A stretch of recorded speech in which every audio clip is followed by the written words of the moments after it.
Beautiful Florida sunset in store as we welcome you back to our coverage of the 62nd annual Mobil 1 12 Hours of Sebring. I'm Bob Barsha with Calvin Fish and Dorsey Schrader. Less than 4 hours remaining. 3 hours, 42 minutes and change. To be more precise, let's recap. Prototype standings, Christian Fittipaldi having just taken over the lead from the number 2 car of Johannes van Overbeek of Extreme Speed Motorsports, leads Scott Pruitt by just about 10 seconds. Then young Alexander Brundle in the open cockpit car. In the PC category, James Gouet out front in the 54, David Heinemeier Hansen in the 09, and that is the class that has produced most of the shocking moments of this race thus far. Here we look at the GTLM class standings. The Corvettes have really shown a lot of pace here. Had problems for the 3 car. They've clawed their way back in the top 3 as well. Milner leads. GTD. Sorry about that, Cal. One of the strongest classes for sure. GTD, Paul Dallavano leading right now over Jeffrey Siegel. Alex Riberas, you see it there. Now, I mentioned we had a lead change. This is a live shot on board the number 2 car of Johannes van Overbeek. You see the bodywork flapping around. He took a pretty significant impact on the left side of the car. Here's how it happened. There we look at it from the rear view, heading down into the brake zone for turn 17. Johannes van Overbeek down on the inside as Bryce Miller in that GTD Audi. I don't think Bryce had any idea that Johannes was committed to that inside lane. No, and that doesn't really tell the story. I mean, you're going to see a better shot here in a minute.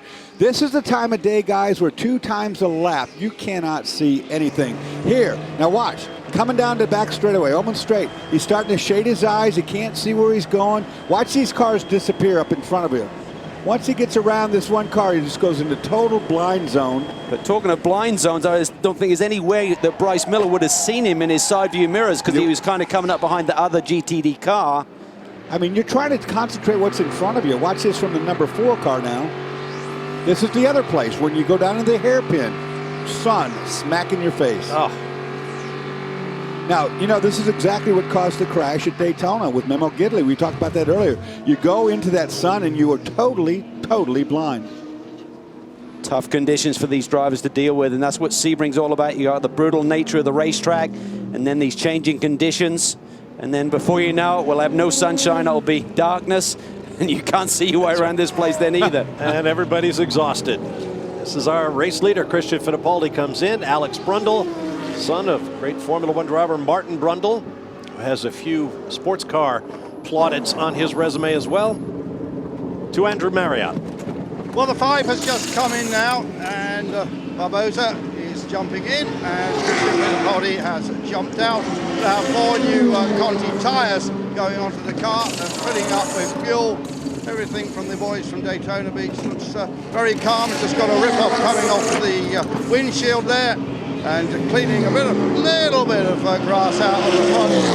So this car will be on its way in a moment, and the door goes down and it's all away. There it goes, and I'm going to hop over the wall and grab hold of Christian, who's sitting down right here. Actually, we can just see Christian. I think he's been working pretty hard. Maybe I can grab straight into Chris, come on, go. I'll just jump over the wall here and see if I can get him. Chris, been working hard. Oh, yeah. Very little yellows this time I was out, and we had to triple. This was our strategy right now. I know why they did this. I think we're on the right course. Everything is fine so far. What can I say? Let's cross our fingers and try for the very best until the end of the race. How is it racing against the P2 cars? Obviously, you had the extreme car right in front of you, and then it had the problem. But racing against the P2 cars, Christian, is that difficult? Because obviously the characteristics are a bit different. Well, characteristics are different, but in Daytona we had a big advantage, or an advantage. Over here it's really, really close. Like, we are maybe a little bit quicker down the straight, but they are a good amount quicker than us in the turn, so it's 6 for half of this. Chris, thanks for talking to us. Just straight out of the car and talking to us, and we'll take it down to Chris Neville. Well, Scott Dixon ran the first few hours of this race. You got a big rest in the middle, but you're going to close out the 0-2. You ready to finish this thing? Yeah, it's been a fun day, you know. Got to watch a little bit, and there was some crazy stuff going on, I think, through the middle part. There was a lot of cautions early on, even when I was in the car, but big thanks to, obviously the team. They've kept the car running. Everybody target here. And Cup of Revolution, Big Machine Records for getting this deal together. And it's been a lot of fun to drive with TK. And Sage has been putting on a great show as well. So, but big thanks to the fans. There's so many hits, I couldn't believe it. But fantastic, and hopefully we can keep this car running. As you're watching this race and sizing up the competition, what are you seeing? It's been kind of mixed. It seems like some of the P2s have been very fast. I think the DP prototypes will get a little better as it gets cooler and they won't be as hard on the tires. The DP cars are over 300 pounds heavier, so they wear the tires out pretty quick. But I think our car this week has been better in cooler conditions. It's going to be a really tough race, and hopefully we'll have enough. All right, go get him, Scott. I totally agree with Scott's analysis in terms of, I think when it cools down, I think on the longer runs, that will benefit the Daytona prototypes. I think what we're seeing in the heat of the day as the run goes on, that lighter weight P2 machine seems to come into its own. So I think that trend may reverse. It's not like they have an option of a softer tire to work with in the evening cooler hours. So I think the DPs will be awfully tough to beat tonight. Well, that 300 pounds drags you down in so many ways. It drags you down in acceleration off the corner, drags you down in braking a bit. It does tire wear, as we see a pit stop being made right now. Race leader is in, Alex Brundle, in the Morgan Nissan from Onroke Automotive. Oh, somebody's just lost an engine or something. Oh, it's one of the Astons. DTD No, that could be a left Aston rear or Martins. something. Let me see. Left front. Left sorry. front. And it looks like it's come off again. There's that machining at the hub again, Dorsey. Yeah, it's sure enough. There's it's not a wheel nut on that one, and it's about to lose. There it goes. Look at that. Way. There goes the brake rotor too. No, I think that's one of those cooling duct things that they put on there. We'll get a better look at it, maybe. No, that is the brake rotor. It's a rotor. So you know what he doesn't have right now? Any brakes. Or a left front tire. Or a left front tire. Well, very good steering. And so we have a full course caution, our 9th of the race. Keep in mind, last year we had 4 through the entire 12 hours. Now here we are with over 3.5 hours remaining. We're on our 9th caution. We could set a record this year if this is a lengthy one. Nice break here for the Oak Racing team. The fact they're on pit lane, no one else can pit, and they have to wait for everyone to cycle around. So this will be good news for them. They'll stay on the lead lap and will leapfrog back to the front.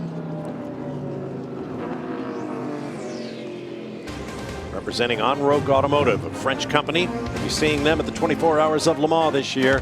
Sparks still flying, and it'll get more dramatic as we get into the nighttime hours at the 62nd annual Mobil 1 12 Hours of Sebring.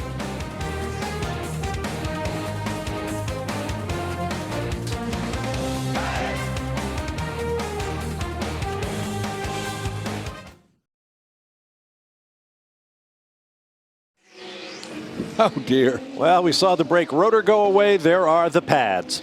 Calvin, I recall one time I thought I saw you driving a car around like that. Yeah. Mosport, Canada. I think you were right behind me. We were heading down through turn 4, and suddenly there was no brakes left. The brake rotors exploded. Calvin, it looked like a sparkler went off on his wheel, and then the tire took off, and then he headed at high speed into Moss Corner, and I knew his night was not going to be good. It was the gentlest of taps. I got away with a big one, but here we see the replay here. Really, really careful out there, 009. What happened? What happened? The left front just fell off. The rotor's off, too. I don't quite get it. I'm going to try to lip it home. Kevin Buckler on the radio. We saw something in there lathing. There you know, now you can see it quite plainly. There goes the 2 brake pads out. Chuck those out from the caliper. There's no rotor there to hold them in. Something got in there, and it was lathing around. It was actually cutting the metal. You see right there that there's metal on the rotor from the wheel, and it literally just shaved itself right off. That was a pretty comprehensive wheel and hub disassembly while on track. Certainly these Aston Martins have proven to be very fast here. Remember, James Davison led in the first hour of this race, so they certainly have the pace. Qualified on the 2nd row. But Sebring, it will bite you. Boy, won't it? I wonder if there was a brake change on this car earlier. And now that, you know, the way that looks right there, you know, something's gotten up inside the wheel to do that, because you see the assembly, you see the rotor assembly is gone, but you can see the hub is still there, and you can see that the spindle's still there. Brake pads were still there, so they weren't left out. So that something just cut its way right through there. There's a lot of debris out here. You pick up a piece of debris and it gets up inside the wheel next to the caliper. There's not enough room for it, and it starts lathing. Just think about the bits and pieces that this car just left around the racetrack, and then you wonder why someone else gets a puncture, and then there's debris from their fender, and then someone else gets a puncture. Well, it just spit out a big old chunk of metal right out of the back of it right there that wasn't yet. And this is where you need a bit of luck. I mean, you can be having the perfect race, and suddenly someone else's problem becomes yours. Yellow flags are the gift that keeps on giving. You know, obviously, in a few minutes when it gets dark, you could not see any of that like that. All these tires we've seen get knocked off today, you can't see those at night. You know, they're just running around out there. Well, Alex Brundle, as we mentioned, out of this Morgan Nissan. Countryman Andrew Marriott is with him. Yeah, I certainly am with Alex. Very good. Was it a triple that? Yeah, it was a triple, yeah. We got a bit of difficulty with the balance of the car, but basically everything's okay. Everything's running fine. We're going to have to find something to the end of the race. But, you know, basically good. Moved it up. I think I came in P1, but that's not where we realistically stand. Yeah, it's tough out there, isn't it? Blimey. Now, as it gets colder this racetrack, will that come to you a bit? Will that help you? Who knows? Anyone's guess. In the night session, it didn't in terms of practice, but the temperature's a little bit warmer now, and we're struggling a little bit from the rear, so maybe the colder temperature might help us a little bit with tyre temp. Let's see. I'm going to do something naughty now. I'm going to go and speak to your mum because she doesn't know. Now, I've got Liz Brundle here. This is a surprise. Now, Liz, obviously we've seen you around Grand Prix circuits for many years. Yeah. Husband of Martin. Yeah. He's gone to Australia. You come here to support your son. Yeah, I'm always in the background supporting Alex. I mean, naturally I'd like to be in the Grand Prix with Martin as well, but you can't be in two places, and I've always travelled with Alex, and it's good to see him progress, you know, through the ranks of racing from a tiny boy up to now achieving here, which is great. There you are, a happy racing mum. Well, I think the reason she's here is I saw a quote from Alex Brundle this week which said, Sebring, bit rough around the edges, but cool place to race nonetheless. Come prepared. Turn one will make you want your mummy. So I guess he brought her with him. Actually, he didn't have far to go to find her. I had some great races with her, with his father, with Martin in the IROC series. We were a couple of road race guys out of our element, just trying to hold on for dear life, and ultimately crashing one another most of the time. Yeah, Martin in that series called himself Billy Bob Brundle, as I recall, trying to we had fun. Engage with the locals. Well, here's to all the moms and dads who support their young racers out there. And you notice when Alex speaks, he has this habit of opening his eyes really widely, so there's whites all the way around his pupils. The first time I spoke to him, he did that to me, and I thought, did I ask something really shocking? I mean, he's definitely a chip off the old block, though, isn't he? Yeah, he definitely is. You can see Martin in him all around. Beautiful time of day here at Sebring for the photographers, not so much for the racing drivers. You have to drive into this blazing sunshine.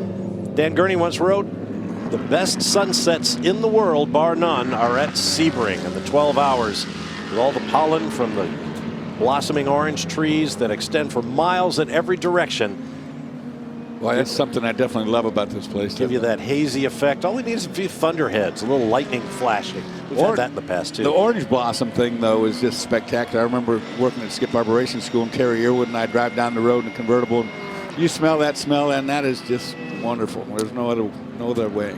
I got here early in the week, and I was walking down the manufacturers or the vendors row, eyeballing all the art and the T-shirts and the books and whatnot, and somebody pointed across the aisle, and I looked over, and up on one of the stairways leading up to the luxury suites above pit lane was essentially a beehive. There must have been 10,000 bees swarming on this railing. I'd never seen anything like it. Next morning, the beekeepers had arrived, and the bees were gone. Now let's go back to Andrew. Yeah, I'm with John Bennett now. You've been leading P2 most of the race, John, but I think you've just dropped behind the way it's cycling through at the moment. I think we're in pretty good shape. I mean, we have a little bit of a plan, and so far we're working the plan, and I think we're right where we need to be. We're still a long way from the end. It's Sebring. He likes to do strange things to cars, and but I think we're in really good shape. Obviously you're racing, but you're also running the Porsche North America team. Do you keep a bit of a watchful eye, or do you try and blank that out when you're actually at the race? It's like having two children. You know, you're obviously very interested in the performance of the prototype, but then I have a strong interest in making sure we put the Porsches on the podium.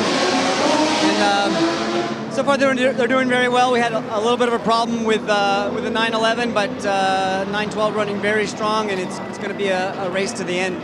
John, thanks very much. Best of luck to Core. Well, they got that new relationship off to a great start. 1 PC at the Rolex 24 at Daytona, 1 GTLM for Porsche at Daytona.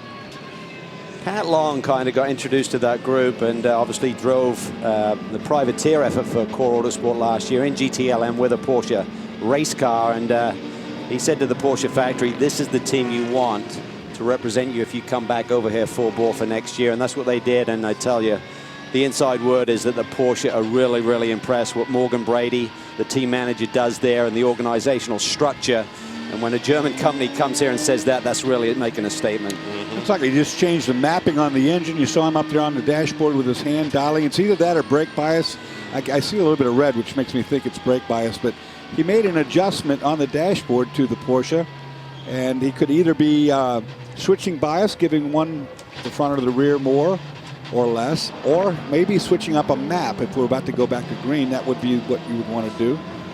But these cars, there's so much. And you see the red knob right here. It says front and rear, F and R. That's the brake balance, front to rear. You turn it one way, and you get more. And I think that's what he just adjusted.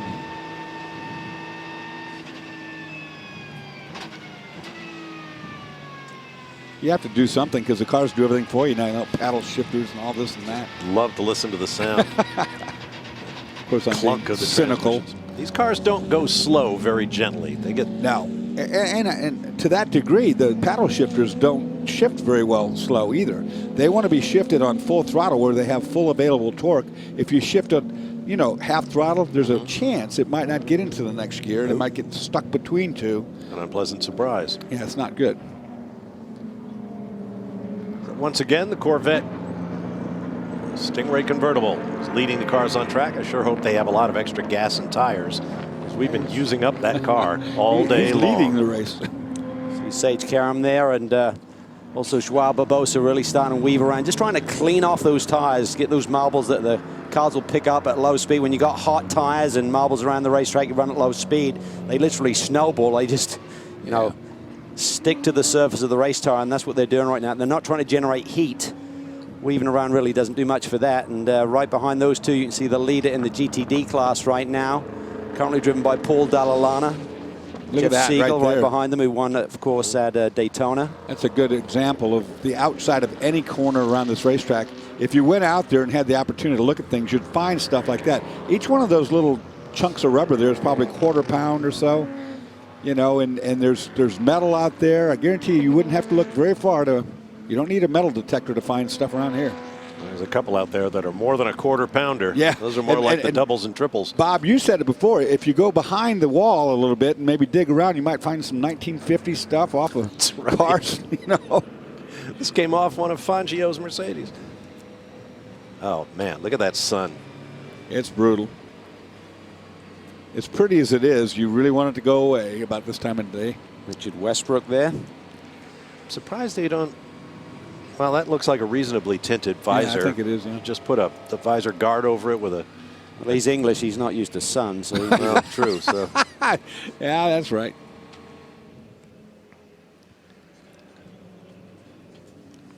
You know, a lot of guys will put a piece of tape on their visor, and they'll, just like you would put a tint on a windshield, and you can do like a dual element. You know, you can tuck your head down a little bit just to get out of that glare. Now there is a tinted visor. It is really hard, though. I mean, to keep your concentration when you really can't see going into a corner, you know, it's throw you off your game pretty quick. Tell you what, this 4 car has shown a lot of pace. Fastest lap of 159.5. Sister car, the number 3, is at a 159.9. Only one of the Porsches has been down in that range. Everyone else 2 minutes and above. So they seem to have the pace, and right now they have good track position also, of course. This car, Billy Aublin's car, they were right in the mix, but they had some kind of pit lane speed limiter. Andy Priaulx behind the wheel had 3 penalties that he had to serve, and has really dropped them off the lead lap. So they're in recovery mode. The car's shown great pace, and it was just something wrong with the system. It kept surging before it dropped him under the pit lane speed, and he didn't know what was going on. You're still reliant on the electronics, so that's a kind of blow for this team. Well, this queue up behind the safety car will be good for them then as he tries to make up ground.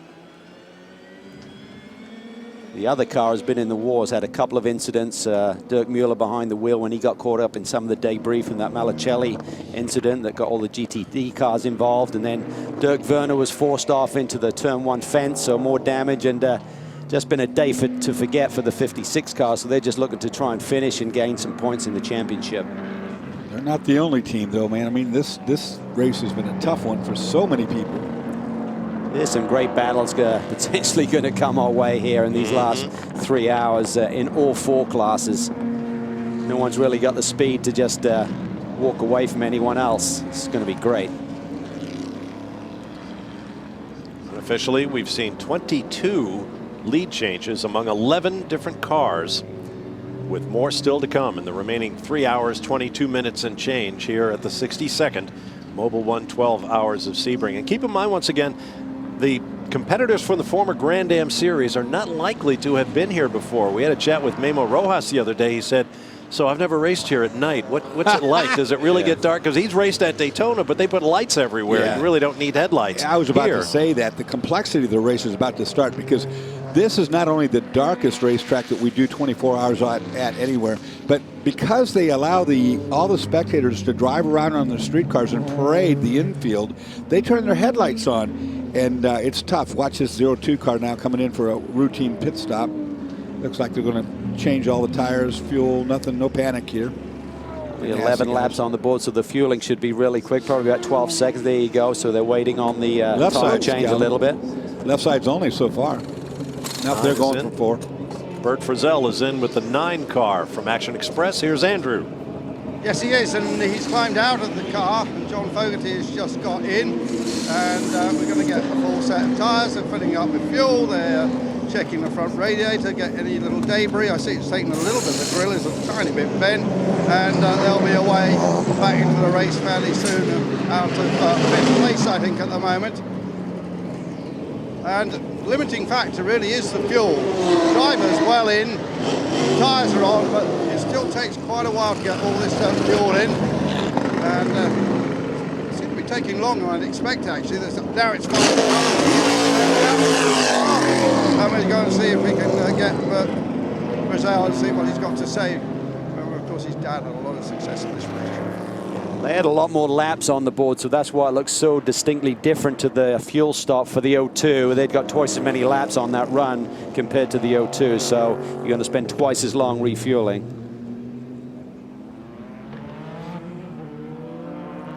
Pits are now open for the GT cars. You talk about the difference, Dorsey, between Daytona and Sebring at night. I mean, Daytona's like going to your shopping mall in the evening. It's like floodlights. Here it's like driving down a dark alley. I mean, you just can't see anything. And there's so much activity in that infield, it's distracting. I mean, you're talking about 100,000 people out there, and they're all partying, and they're all going to do what they're going to do, and they're going to drive around. And so here you are running down on a straightaway in the middle of the night, and all this activity going on. I think the real key is to get that driver in and go through that transitional period. I agree with you. Particularly if you're in a battle. If you have someone else out there who's in a rhythm and you're at a critical phase where you can't afford to lose any time, you suddenly throw someone out in there and they've got to adjust. It can take you a good 3 laps around this place to get back in the groove and get back on pace. We talk about the rhythm and hitting your marks and so forth.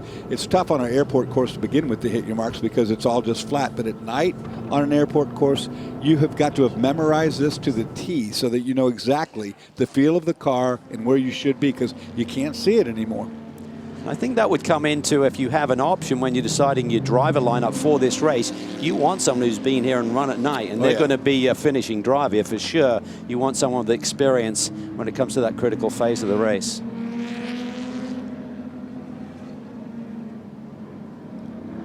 Expect a significant number of GT cars to peel off as they make the turn at 17.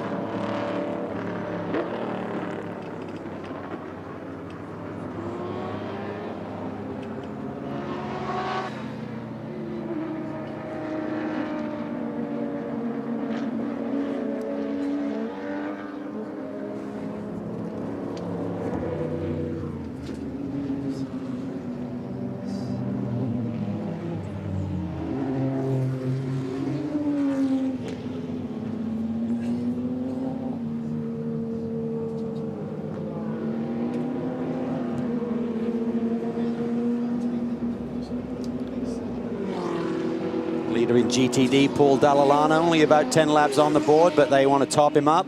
He's been doing a tremendous job. Dan Cameron laid down a 2-minute 3.5, which is quicker than everyone qualified at yesterday. So they found the sweet spot with that car.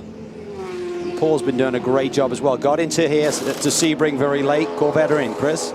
Yeah, Corvette getting busy down here. The 4 car, which is leading GTLM, going to do fuel and tires. Tommy Milner staying behind the wheel. Right behind him, the 3 car coming to a rest, running 4th right now. Looks like Ryan Briscoe going to get out. Jan Magnussen getting behind the wheel in that car. 4 tires and fuel. Andrew. Pretty well the same story down here at the 9-12, 4 tires, no driver change. Off it goes, very quick stop. Chris.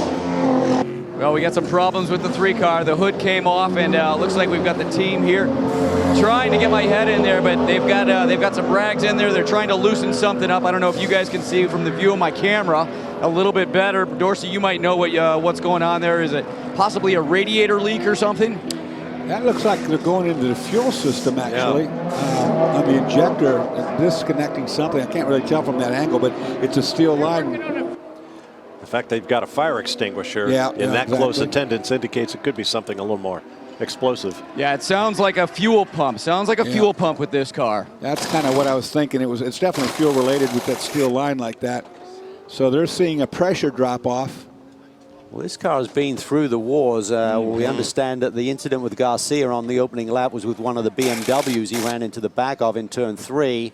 And they lost a lap changing that front clip and the front fenders. So hasn't been the smoothest run for Danny Binks and the boys down there, but they keep digging deep and grinding away. And we talked about the bumps in the road as the key to the race. Certainly some of those are the racetrack, but also the curveballs that this racetrack will throw at you, and they've been dealing with it so far. Yeah, Calvin, and you can see we've got the guy with the fire extinguisher here, and they were also holding Jan Magnussen back from getting in the car until they got everything sorted out on the front end. So probably got a good minute, 2 minutes, Jan Magnussen just standing by the door before the team said it's okay to get in the car. You may be calling Jan Kevin's dad rather than Jan Magnussen. Boy, isn't that something that Kevin is running Formula One. Yeah, qualified 4th for the season opener. There's going to be a lot of eyeballs on that tonight. I'd like to be his dad sitting here trying to run your race while you're thinking about your son in F1.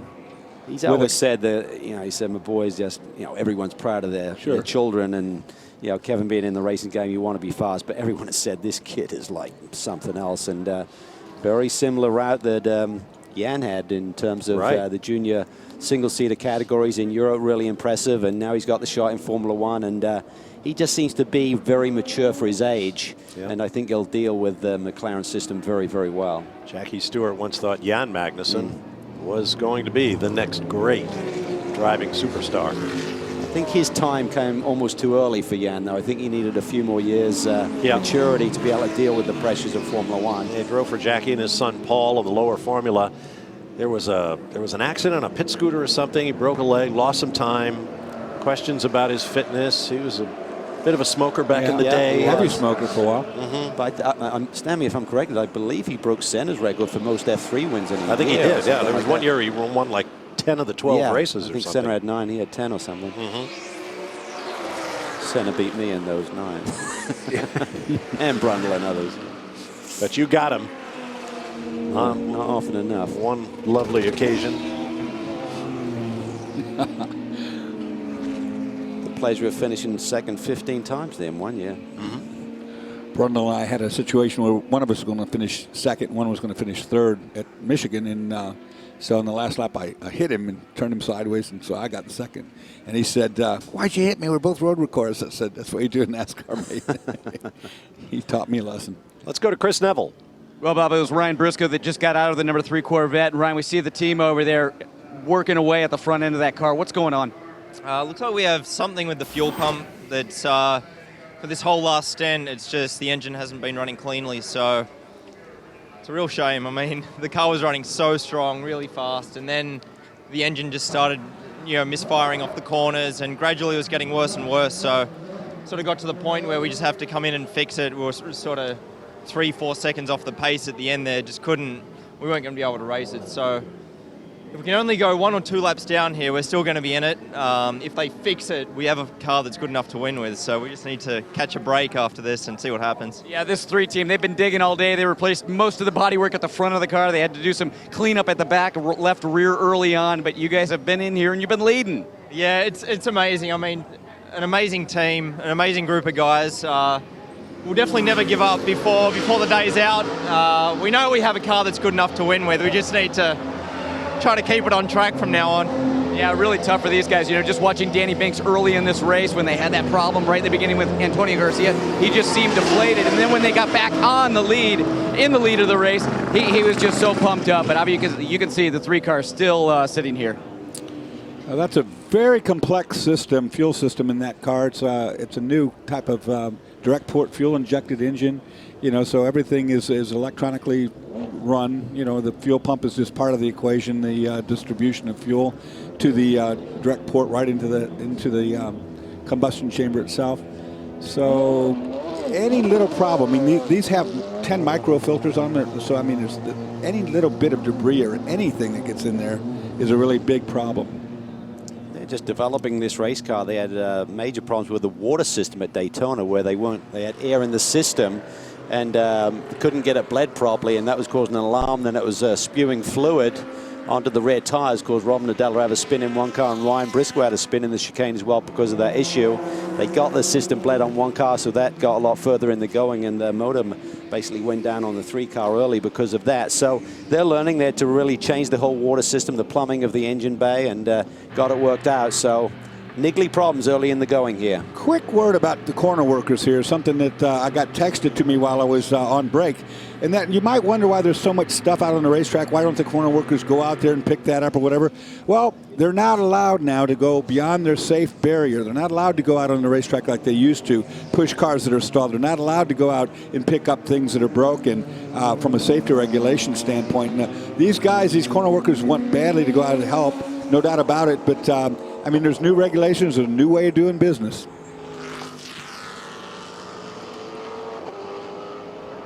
And they're all volunteers. They don't get paid a single thing. And as was pointed out earlier in the broadcast day, it couldn't happen without them. No, no way. I mean, they've been out here just like we have the entire time, from morning till dusk. You know, 6 o'clock in the morning, they're out there on the racetrack getting things ready. They stay till the job's done.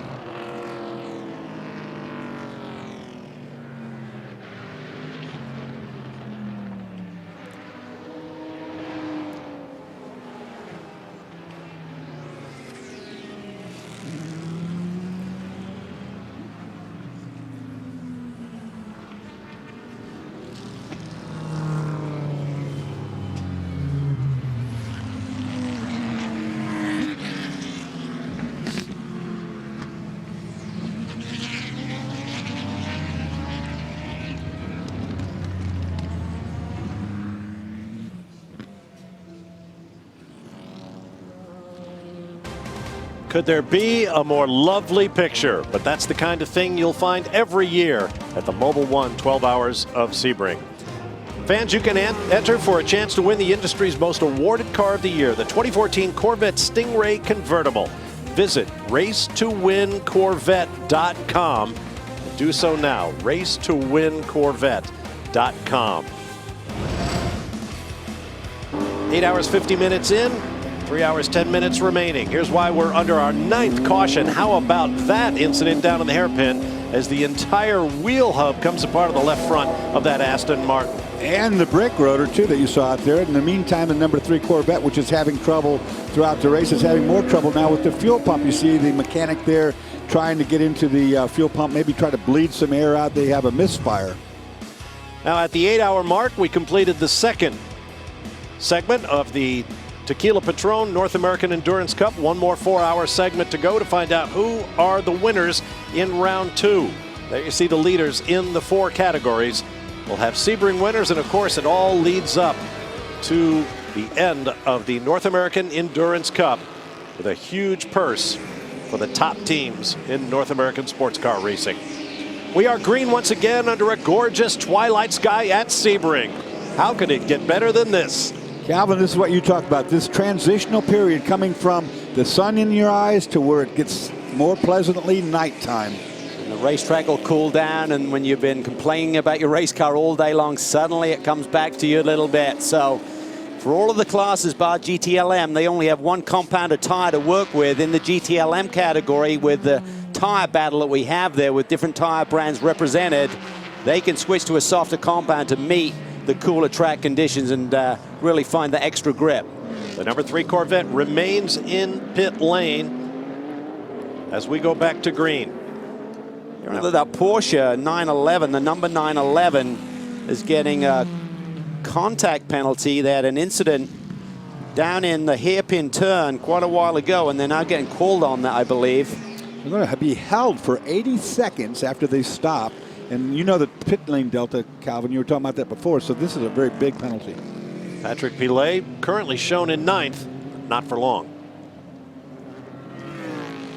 So cars come up to speed here. It's Gustavo Jacobin now behind the wheel of that second place car, the Oak Racing P2 configuration car. Here we see Pruitt.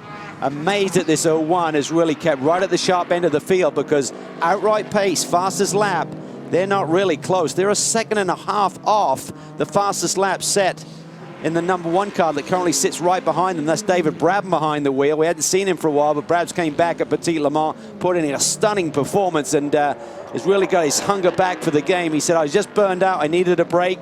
But boy, he is certainly, you're looking at 2 of the best in the business, pretty much up in the age bracket as well, Dorsey. Yes, they are. I'm wondering if Scott Pruitt and the Ganassi team are not just running at a pace. You know, we've seen them do it before. They're very smart. They're canny. You know, he could just be a number out there on the board till later on tonight, where he might really open it up. A couple of tube frame coupes battling a couple of carbon fiber open cockpit prototypes. 300-pound weight difference. So, I mean, there's the complexity of making them equal. Hats off to Scott Elkins and his crew of guys that do the math. They crunch the numbers to make these cars be able to run. There was a lot of naysayers at Daytona when the Daytona prototypes were in fact quite a bit faster. Take it back, guys. These guys have done a great job. Yeah, and I think even before this season started, everyone said, how the heck are you going to do that, Scott Elkins, in terms of getting these cars? It's one thing to, you know, equalize the lap time, to get them to be raceable against one another, but I see today we're seeing signs that they're getting a good job done. On board with Tommy Milner in the GTLM class leading number 4 Corvette.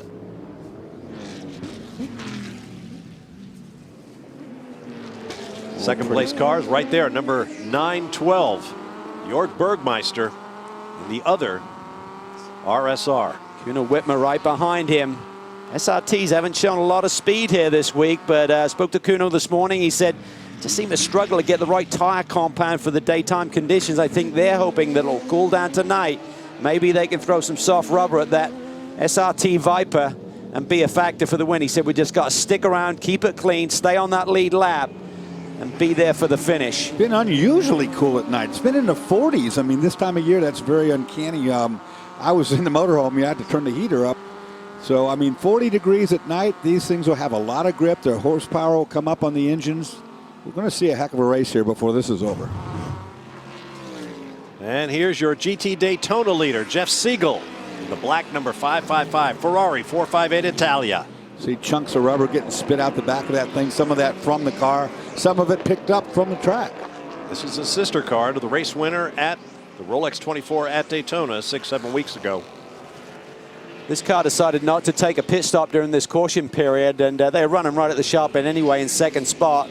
The Turner BMW did come to pit lane. Paul Dalla jumped out. It's now the Finn driver, Marcus Patella, who is behind the wheel of that Z4 that is running in second, a bit further back in the pack now. If you're not familiar with that name, Marcus Pataka, you can rest assured he knows what he's doing, as Kimi Räikkönen might say. Yeah, he ran with Maxime Martin, the Blancpain series last year, and Maxime is very high on this driver's ability. Patala slides it down the inside. Oh, here we see a battle here. This is between Jacobin and Pruitt. Good pass right there in turn 10. Got the position. Now see if he can set sail. Really big bump right there. Watch this car hit it. Bam, right there. It goes down. You got to be careful you don't lift the front wheels off the ground. If you get too close to that curb, the bump is worse. Yeah, I think Pruitt was trying to make a move on Jacobin there and didn't quite get the job done. It's David Brabham coming up behind in the ESM #1, and behind him the 02 from Ganassi Racing, CZ.R. There he is. I think this will be another indicator between the two strategies, between the 01 and the 02. Let's see what CZ.R. can do with these guys in front of him. Flashing into the twilight. The glare is gone.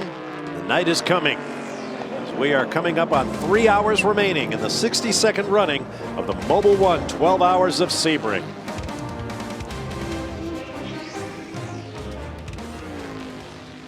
Three hours remaining in the 62nd Mobil 1 12 Hours of Sebring. Watching the battle in the PC category. James Gué in the number 54 from Core Autosport put this pass on David Heinemeier Hansen. Took Hansen in really deep down into turn 1 and just did the over and under. Nice clean move by James Gué. He doesn't have a lot of seat time in these LMPC cars. Got drafted into Daytona.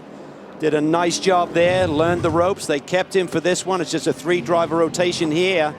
And he, John Bennett, and Colin Brown have the lead of this motor race, going for their 2nd win this season. Renger van der Zande in the Star Works car, the number 8, is nearly a full minute behind this battle.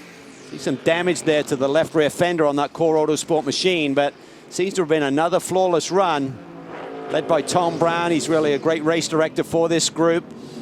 And there's been a lot of orchestration in bringing these Porsches on board to the Core Autosport group. The LMPC team had to work alongside, and there's been some movement and shuffle of personnel, and Morgan Brady's done a great job in keeping both cars at the front of the pack. Kuno Wittmer closing up on Jörg Bergmeister. Viper chasing Porsche. This is about the races that I've seen these SRT Vipers throughout the course of this weekend, Bob, so it's starting to come good when you need to come good. On board with Bergmeister. Many race wins and championships for Porsche. I think my favorite Bergmeister story is when he was a young man. His father, a child basically, his father had a car dealership. Jörg wanted to go kart racing, so his father recruited one of his mechanics who happened to be quite the kart racer in his own right. His name was Michael Schumacher. I'm sure I speak for everyone when I say our thoughts are with Michael as he continues to battle back from that devastating head injury suffered at the end of December while skiing. Still in a hospital in Grenoble. We're thinking of it. Absolutely. His positive thoughts have to keep going his way. It's been a long road, and there's a statement this week they want to do ahead of the first Grand Prix of the season, and his family said there's been some small signs of improvement, but fingers crossed, certainly.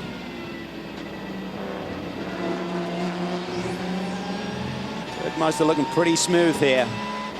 For a guy as tall as he is, and he is a real string bean, to see his knees up that high, it just doesn't look comfortable. You got to get your rhythm right now because it's going to get dark. You got to start feeling this racetrack around here.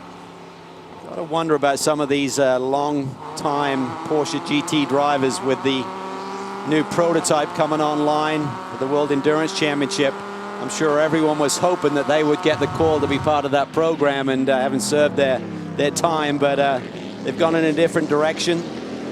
Mark Lieb has been promoted from the GT ranks, but they've employed guys like Mark Webber, of course, from Formula One, Brendan Hartley, Neil Yanni. The stout lineup, of course, they had Timo Bernhard and Romain Dumas already under their wings, so no room for anyone else at this stage of the game. Comes the battle for second. David Brabham in the ESM #1. See, CZ.R. has cleared Scott Pruitt. And again, just that 02 has had more speed throughout the course of this race. So if they are running a strategy with the 01, I would think once we get to a couple hours to go, they're going to unleash it if they've got anything to unleash. Maybe they've just got a different phase motor in that car or something that's just not churning out the same horsepower. No, you can never tell with Ganassi. They're clever. You know, they'll be monitoring everything. They're running to a pace that they always do. We don't know what it is. We'll find out. He said they had a strategy. We spoke to Michael Gara, their new team manager, early in the show, and he said, no, we've got the speed. We're just employing the strategy at this stage. But up until now, we haven't yet seen that ultimate speed, but still very much in the mix. To Chris Neville.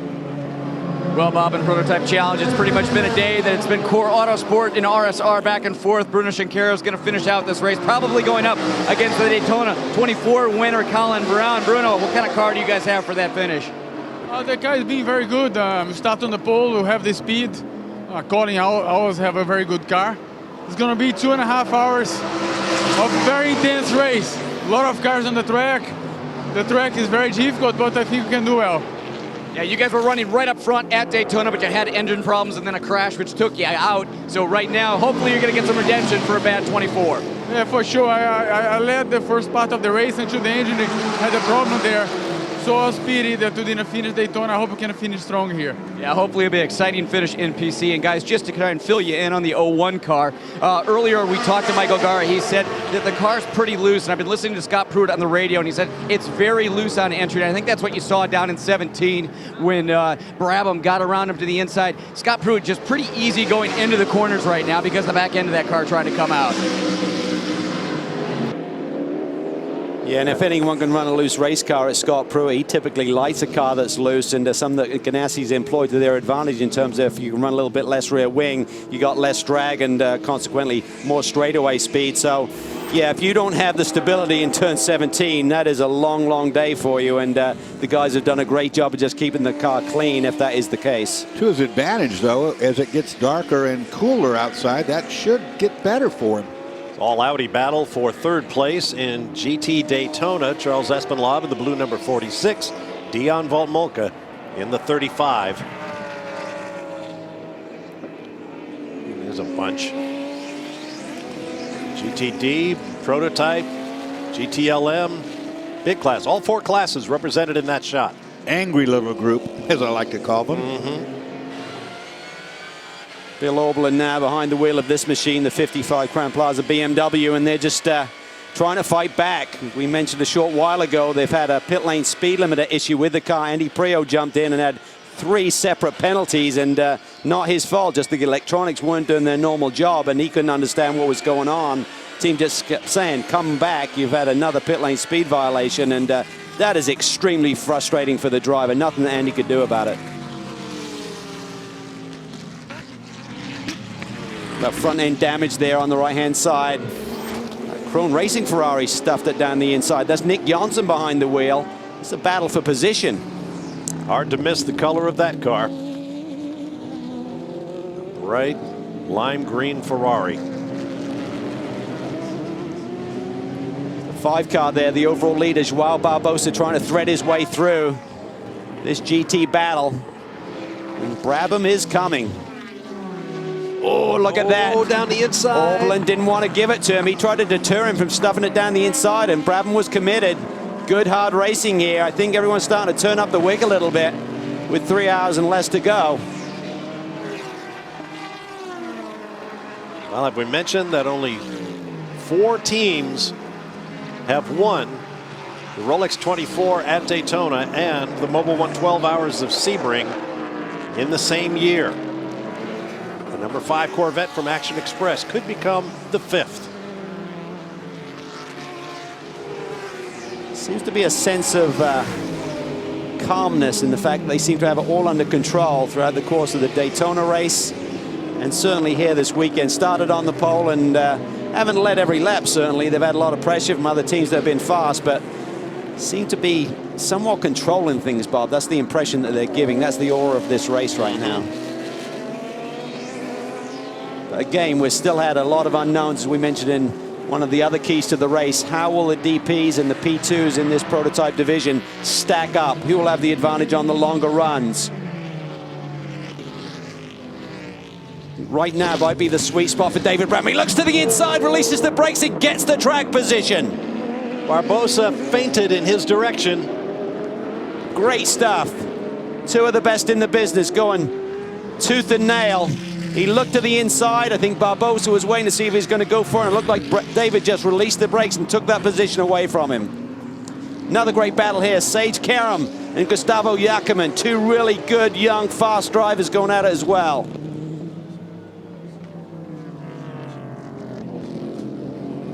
Over 9 hours of racing on the board, and this is the sort of action we've got in the TUDOR Championship right now.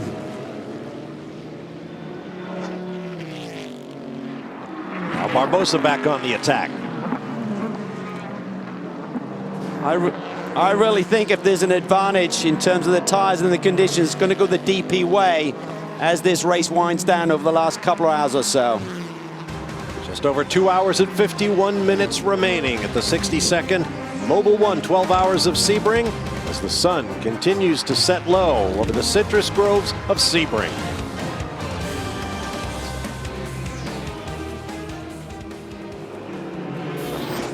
Against the background of the setting sun at Sebring, we are back and the action continues. David Brabham in that bright green and black Extreme Speed Motorsports Honda-powered open chassis leads Joao Barbosa, whose Action Express team won the season-opening Rolex 24 at Daytona, and they want to make it back-to-back with the 12 Hours of Sebring. We have a long way to go, and the action is sure to continue into the darkness. But you want to get what you can get right now because the daylight is perfect to go fast. You know, you're going to have to back it down a little bit when it gets dark. Right now is the time.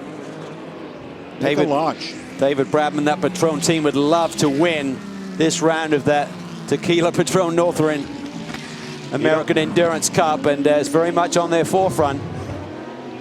Here we see a replay of the pass for the lead. Watch this. David ducks to the inside, thinks about it. Barbosa blinks. He releases the brakes and he's through, Dorsey. He got a little wiggle, which lets you know he was right on the edge. And remember, there's that where that bump is I was talking about in that brake zone right before the hairpin. And kudos to Barbosa, though. When he saw the corner was lost, he let it go. Absolutely. He was about to squeeze the door closed. And then I think David realized this is the chance.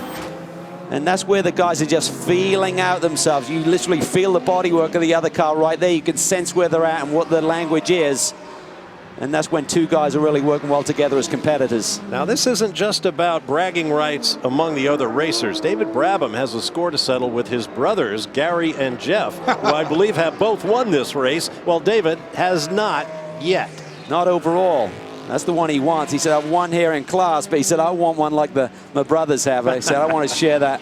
And of course, his dad won here first of his World Championships. The final race of the championship that year was right here at Sebring. I think he ran out of gas and had to push the car across the line. But that's right. He was passed by his teammate, a young New Zealander named Bruce McLaren, who became the youngest Formula One World Championship race winner at that time. One and only Formula One U.S. Grand Prix in 1959. There's the 912. Jörg Bergmeister, he had an off, so the gap to the class-leading Corvette of Tommy Milner. This is on board that car, the 912. Going through the S's, coming on the back straightaway, turn 16. So Milner and Kuno Wittmer leading him. Here's a replay of the pass. Wittmer dives to the outside. Locked it up big time. Has to go straight at the hairpin. Yeah, I think he may have been looking in his mirrors, doors. He missed his braking point by just half a car length, and kudos to him. He realized it wasn't going to work by trying to turn it in the corner. He took the escape route, lost the track position, but no damage to the race car. Still lots of time, about the length of the standard sports car sprint race. I think this is the point in the race. Once that sun goes down, this track temperature is going to come down, and where is the critical changeover phase where you can go a little bit softer on this rubber here in the GTLM category. Spec rubber throughout the rest of the field with Continental tires supplying the other three classes, but this one is open warfare with the tire companies in GTLM. Shouldn't take long because it's been very, very cool at night. And even though we're a bit warmer today during the middle of the afternoon, this is going to be a cool evening for these cars. The sun will go down. We understand there'll be a full moon tonight. Oh, great. Now you had to say that. I can't wait. Sebring infield, full moon, spring break. Oh, boy. That's right. What could go wrong? It's great to see Brabham back here, though, back in competition in North America. He loved it. He had so much success over the years with various manufacturers, and recent years in the P2 category with the Highcroft team. It's amazing he stays in the shape he does. Always conditioned for a tough enduro like this one. Let's go to Chris Neville. Calvin, you were just talking about the temperatures coming down. It really feels like it's starting to come down now that the sun has set. And I was talking to Ryan DL just a little while ago about these changing temperatures, and he said he thinks that's really going to help the one car. We heard Scott Dixon say earlier that it's going to probably take the P2 cars a little bit more to get up to speed, but he said they have tried double stinting tires and it has worked for him, and he thinks it's definitely going to work tonight. And he also said that turbo motor really comes to life in the cool weather. Well, Superman Sage back on his game. He goes by Joao Barbosa to put the Ganassi Racing number 02 car into second place. Yeah, he's an aggressive little driver and been doing a great job. Just hard, forceful driving, but no mistakes, and fun to watch. As he said during the interview after one of his stints, he said, I just love overtaking, and he said, I'm doing it 5-6 times a lap at least. And when you run these single-seater category stores, you know, for him, he's probably led a lot of races, doesn't see any traffic, just waiting for the checkered flag. Today, he's passing cars left, right, and center. Well, he's made a fan out of me, I'll tell you that. We haven't seen him run much. I've seen all I need to know. This gets real. He wants to race. He'll race anybody, anywhere. Scott Dixon, his teammate, said it's been entertaining to watch, and I think Scott's going to be a great finisher in this 02 tonight. Tony Kanaan suffering a bit under the weather, but did a great job in his stints as well. Strong driver lineup. Up that iconic front straightaway here at Sebring International Raceway. Now that the sun is going down, darkness will descend thickly and quickly here at Sebring International Raceway. There are your 4 class leaders. We'll be back with more of the Mobil 1 12 Hours of Sebring.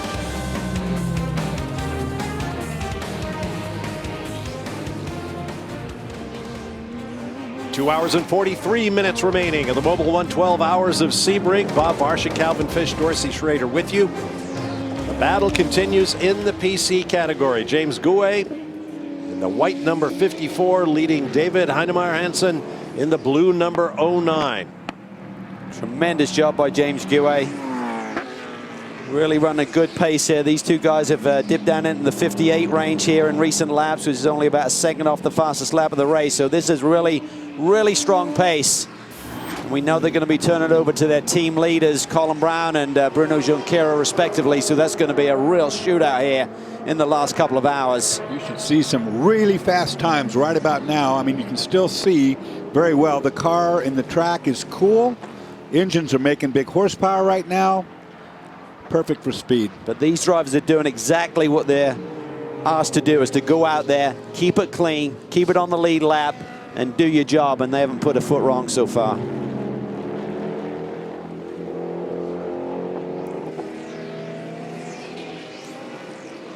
Headlights coming into play. As the cars go by our announce position, high above start finish, they're just streaks of light at this point. Cars will be pretty close to the end of their stints here. I think there's 24 laps on the board for James Gouet, and they only go about 45 minutes, so that's about that mark. Just off this corner is the best place to stay when you come to watch the 12 Hours of Sebring, the Chateau Elan Resort. If you can find a room. We couldn't. If you can afford it. Yeah. That's pretty premium that you have to pay for a week here at Sebring, but it is the location. It's right here on the racetrack. You can watch some of the race from your hotel room. It's a wonderful facility. Not as close as my motor coach is. That's true. Yeah, but what can you see from inside the motor coach? Yeah, not what I want. Other than satellite television, that is. Oh, drops the wheel. Great little battle, this. Yeah, it is. You do get that sense, though, that this is kind of a holding pattern. Let's just stay close. Yep. And then we'll hand it over to the closers.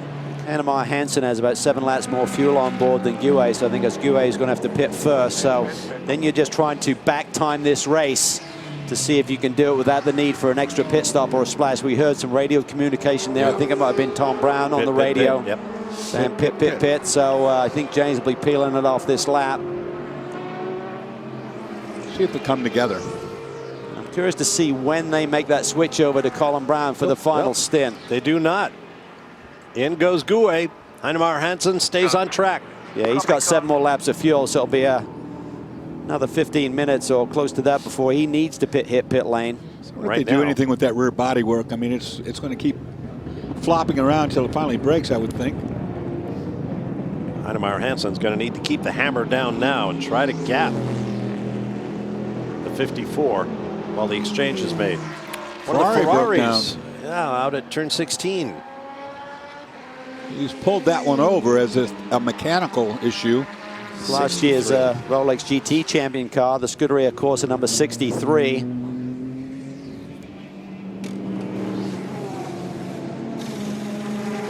No sign of any damage or any smoking. The car actually looks to be in terrific shape considering where we are in the race. Colin Brown jumping in. Seemed to be a bit of an issue here. There's a problem, I think, on this driver change. Yeah, there's a problem. Couldn't find the belt. No, he's got the wrong seat. Get the bolster out. Yeah. Wow. We said it had been a flawless run. These are the little things that cost you time. Look like the rest of the servicing is being done. So this is definitely a handicap for these guys. They're going to lose 10, 12 seconds here. The leader is in and out. Perhaps stays behind the wheel. I think they have just done fuel only. Double stint the tires is certainly a possibility. Spoke to Steve Chalice, one of the engineers with ESM yesterday, and he said, yeah, I think double stint's no problem. Wow. Oh, and out comes the caution flag. Yep, they're the breaks you get. That's going to hurt some guys that just made it in there. No, it's okay, Dorsey. No, the ones that are in there, I mean, this is for the Ferrari that's broke down out here. Yeah. If you got in and got that pit stop done, the pit lane will be closed now. So if you needed to come. So he can close up on Heinemeier Hansson in that PC bash. You can tell by where he's put the car that it's a mechanical situation. There's no spin marks. And he's come around 16 and got out of harm's way. Hasn't been the sort of run we expected from that group. They're down in the 15th spot in class, so they've had some kind of drama here today anyway. Can't tell if the driver's in that car or not. I think he is, but again, once again, the corner workers right off to the left there are not allowed to go assist like they used to do. In the old days, would have gone over there, helped push the car. They are not allowed to leave their protective barrier.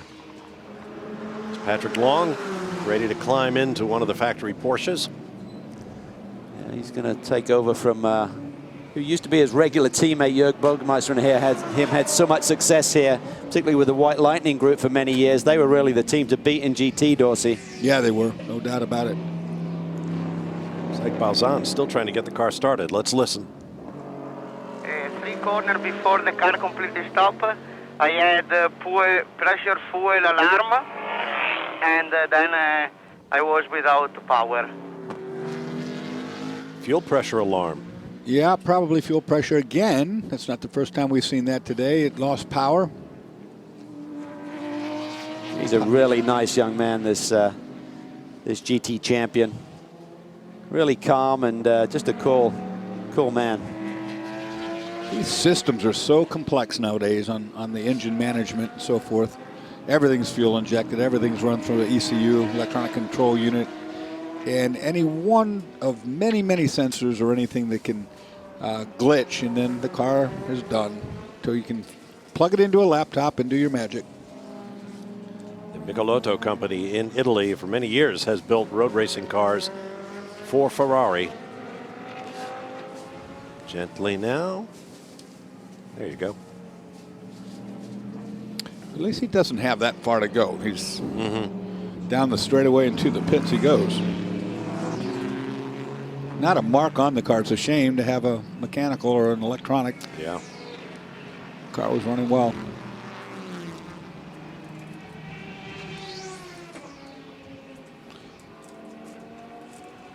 And the driver had the foresight to get it out of harm's way, something you like to see too. Got around the barrier where he was protected from anything happening. See his transporter in the background there, which is hopefully not got to go back there to get a quick fix. Hopefully they can fix this on pit lane and get him back in the action, get some valuable championship points. It's all about survival at this stage. They'll plug a computer laptop right into the ECU and it will download its faulty error code and they'll know what to do. And usually it's a pretty simple fix. Unfortunately, you have to get towed in to get it done. Our 10th full course caution. Which is ridiculous. We only had 4 last year. Now let's see if we can learn more about what happened as Colin Brown tried to get into the 54, former class leader in the PC category, Darren Law. Well, you guys know every driver in these cars is a different size, and they all have their own seat inserts. Unfortunately, they put the wrong seat insert in for Colin. They had to pull it back out, get his, put it back in. It just, that killed a ton of time for him. So they're all set, and Colin's going to run it all the way to the finish, they said, but that was very costly on the pit stop. I think what saved them is the fact we went yellow. Yeah, because Hannemeyer Hansen, who leads this race, he's going to need fuel in about 6 or 7 laps. So I think it's going to work out pretty good. And I mean, it wasn't a huge penalty, maybe 10, 12 seconds to get that seat insert in and send him, but I think they may have been saved here by the yellow. I saw one team at the 24-hour Daytona do this one time, and we laughed like crazy. But they took the seat insert and they duct taped it to the driver, so there was no mistake. I don't know why it'd be that comfortable. Well, that wasn't the most elegant driver change of all time. Recently, we asked the Extreme Speed Motorsports team to take us through what a good driver change involves. Even in a 12-hour race, every second is critical. And safety is important too. So here at Patrón ESM, we practice pit stops all the time. Let me show you how it's done. When we pull in the pits and I'm getting out of the car, loosen my belts, undo the radio button, take off the wheel, and then it's pop out as fast as you can. At that point, the second driver slides in. Our driver helper, Tony, he pulls the belts. The driver basically just keeps his hands out of the way. He puts the wheel on towards the end. Tony tightens everything up. The driver plugs the radio cord in, and they say, launch. We practice this, and we keep practicing this. So in race day conditions, we can get this under 20 seconds and get the #1 car down the road as fast as possible. You notice those little bits of surgical tubing attached to the ends of the harness. That yanks them out of the way, which helps save a little bit of time because it makes it less likely the driver's going to sit on them. Yeah, and when you go to find them, they're in the same spot. Basically pulls them back to the same location. So you pop the buckle, they spring out of the way, and when you get in, you know how to find them. You almost have to do it blind. Particularly with a hands device now, it's very hard to look down, and that's why most of the drivers now use a driver assistant, because you can't literally look down with your helmet any longer with the tethers on. Now I'm going to be brutally honest. I've seen as many drivers hurt doing that practice driver change than I have in a race car itself. It's so easy to trip up, get your foot stuck in something, get your arm, crash into the car. It looks pretty simple and it goes well, but it doesn't go well all the time. And when it starts to go wrong, it's really easy to panic and get ugly in a hurry. Right, things get worse. Okay, here's the cardinal rule of television. Our TV cameras make it look a lot lighter than it is. See that light behind his head? Well, that light is a light that lights the dash. There's no instrument panel that's lit up because it would blind you. So they put the light behind the driver facing forward, and it lights the dash from behind, thusly not bothering your eyes. And there's one of those bits of surgical tubing. When he turns the steering wheel, you'll see it. It's sort of a Y pattern. I was going to try to telestrate. It's right there. One of them. Yeah, tugging on the belt. This car has been tough today. A lot of speed here. Oh, yeah.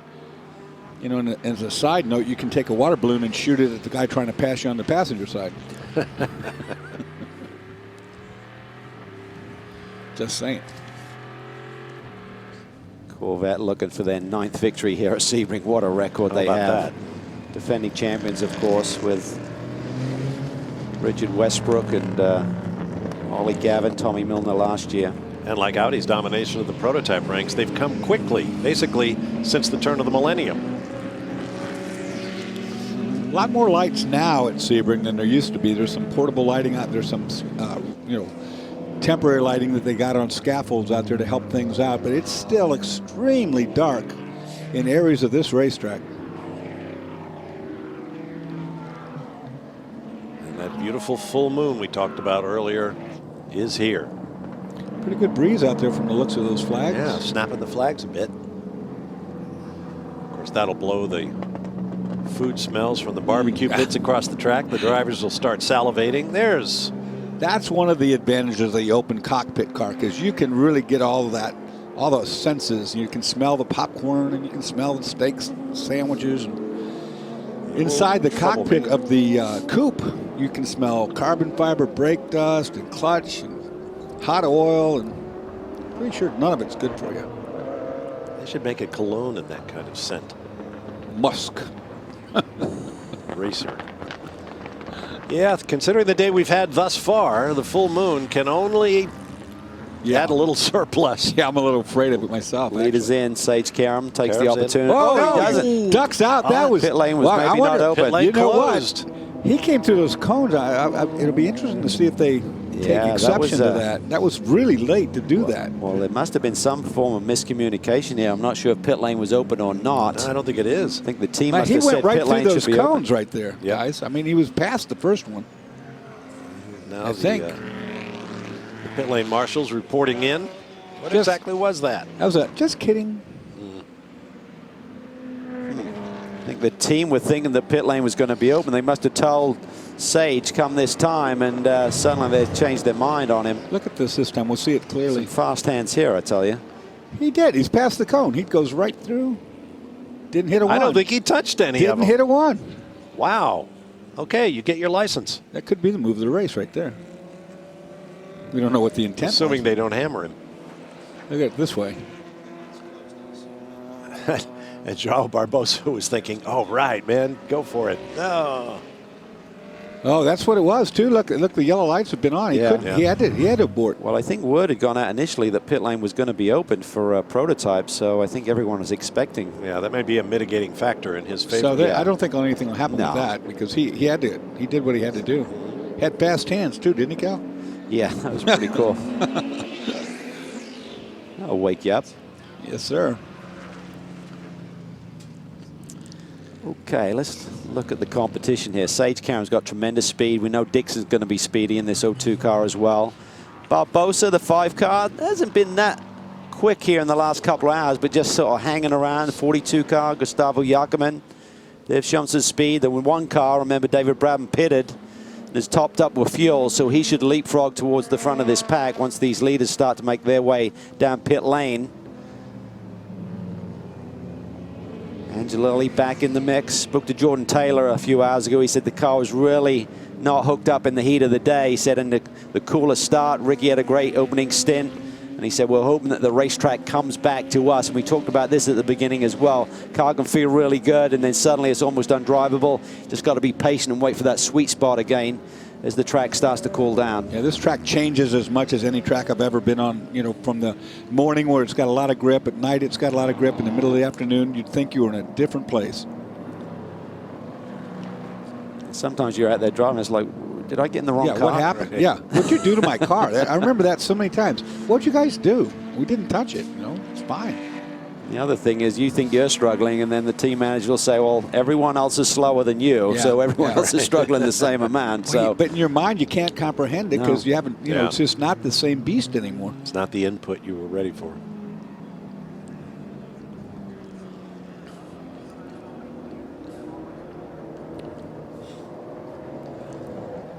Well, we understand the Ganassi team called off Sage Karam's illegal pit stop with just seconds to spare. We understand the pits are now open. Let's try it again.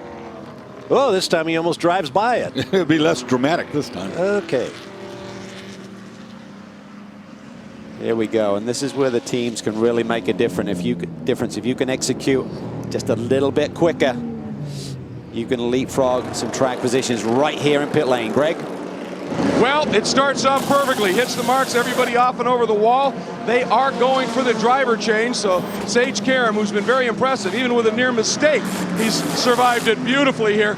They already got the tires, half of the tires are done, fuel is in, and let's see, looks like just really watching this driver change here. It changes everything up in the dark. You can see that the crew guy working on the driver change has a light on top. Oh, the driver change is holding him up a little bit. They got it done now, and he's away. So they got it done, but that hurt just a bit. Darren? Well, guys, final strategy is playing out for these teams. After talking to Ian Watt with the 5 car, they're going to leave Joao in for a double. This will be the second part. He's going to want to get up. After he completes this, then it'll be board day to finish the thing out. They had a clean stop, tires, fuel, everything ready to go. Yeah, they lost 3 spots there. The 02, I think, got leapfrogged by the 42, the 10, and the 5. Yes. There's the 02 behind him. Some of that may be, it's just that driver change, that slight hiccup like Greg mentioned, just a couple of seconds. That was the difference there. Otherwise, they could have been leading this pack towards green again. 26th overall lead change of the race thus far, with 2 hours 25 minutes to go.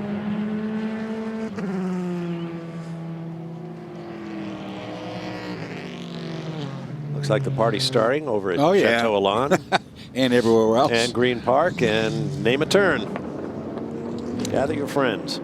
Oh, look at this, a drone. Okay. With a camera on it, It's a quadcopter drone. Somebody's having fun. I'm sure the airport over there is not real happy with it if they see it on their radar, because this is active. I think that's my gin and tonic. That's one way to get it. Some folks like to camp out simply. Some folks like to be a little bit more elaborate. There's Shane Lewis fans, local guy, local driver here. You will see everything and anything over in that neck of the woods. And some things you don't want to. Oh, boy. Rather not see. Ribs, okay. Only the brave will go over there in the dark. That'd be nice. Great crowd, though, just so enthusiastic. And we talked about the merging of the series, the merging of the two fan bases as well. This is just tremendous times ahead, I think, for the whole TUDOR Championship. That's the La Bamba crew over there. They have this huge school bus that they cut the top off, and every year they take plywood and they make a race car shaped silhouette out of it. And this year it's the Corvette. I saw them go by the other night. That thing is huge. It was the Audi last year, and they've switched over to the Corvette, and they've done a really good job with it. And you get on there and you ride around, and they drop you off, or if you want to drop off. It's only got GT cars. GT cars coming in. Look at that. The 555 and the 94 running 1-2 in GTD come in line astern. This should be fun in pit lane. Watch this race.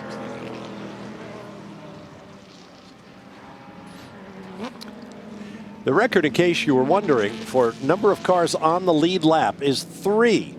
We currently have 8, with basically the length of an entire sprint race to go. It's going to be a shootout. This is going to be fascinating to see who can get the edge as the conditions change here a little bit. That's where the pit guy's got to step it up right now.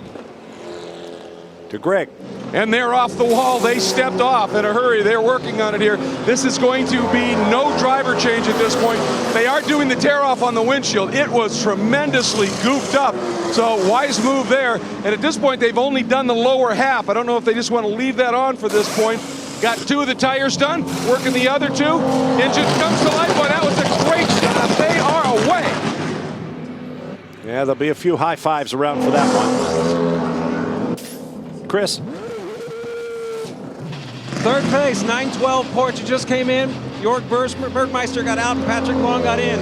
Talking to Patrick, they've only run single stints all day long, and he said that's all they're doing the rest of the night. So doubtful you'll see anybody double here in the Porsche camp. See the slider system there on the seat for Pat Long. I mean, you couldn't have two polar opposites in terms of Jörg Bergmeister. No. There's at least a foot difference between those two. It's like me getting out and Lee Diffie getting in. That, of course, was Darren Law. Here's another record for you. The record for most different cars to lead the 12 hours of Sebring is 8. We've already had 10, so there's a new mark. Now Darren's caught up with Pat Long's relief, Jörg Bergmeister.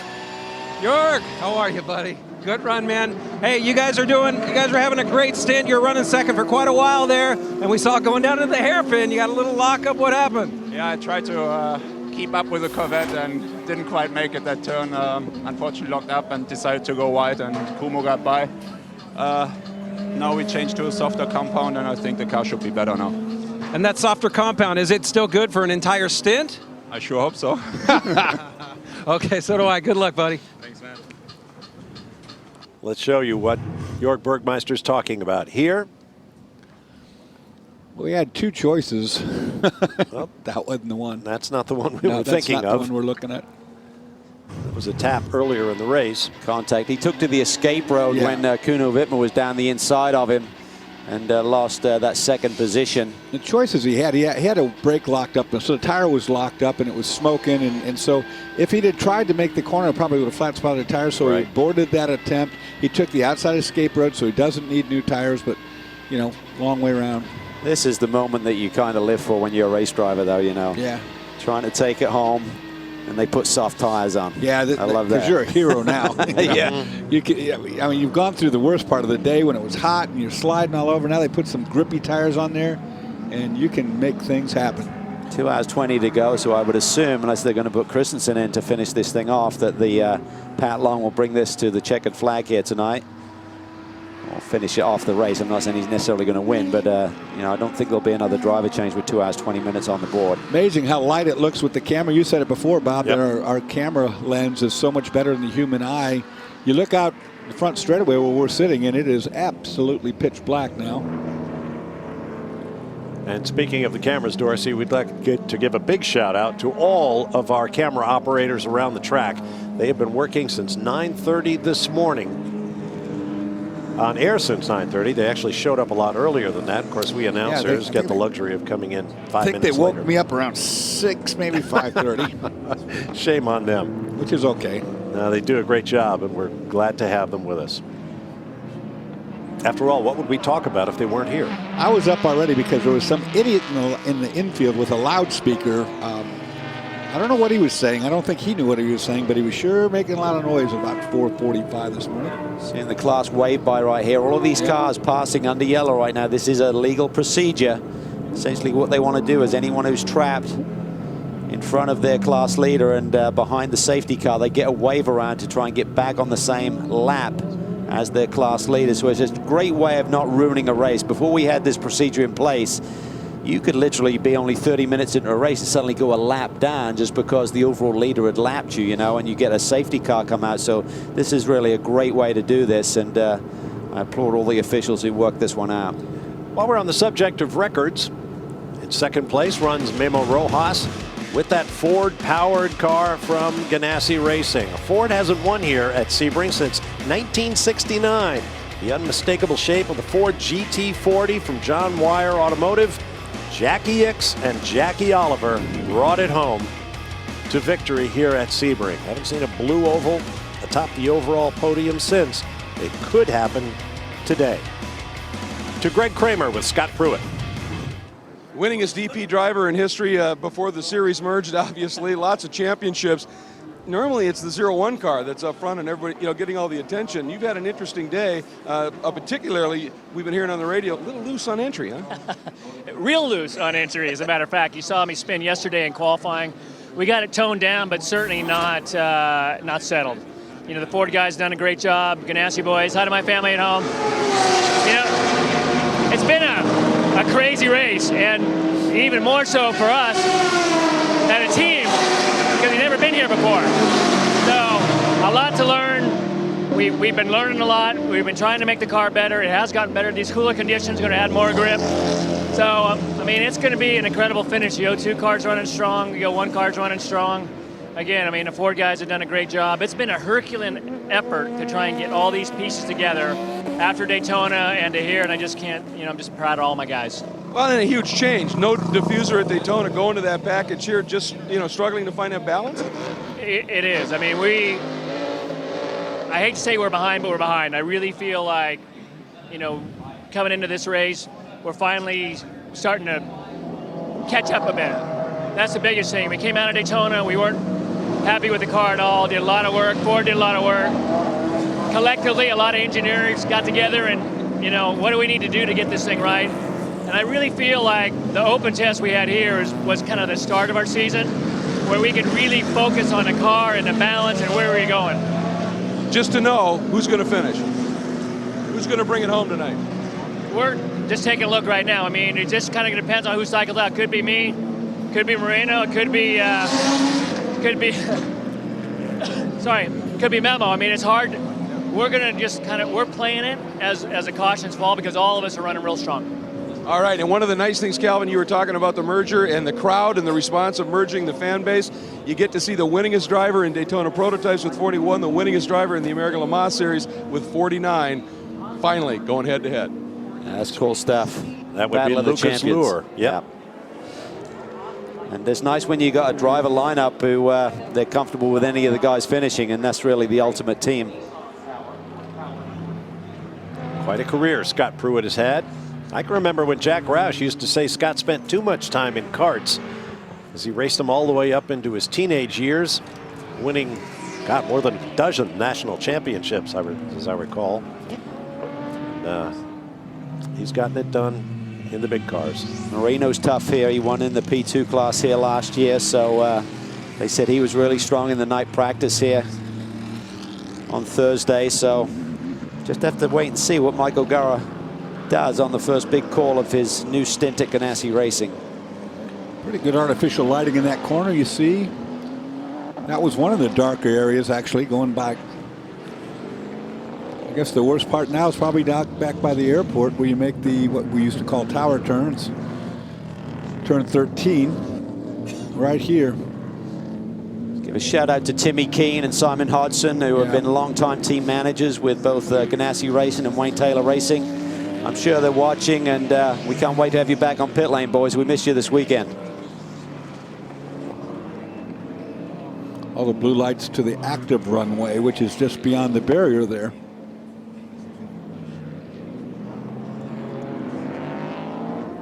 Expect a green flag this time by.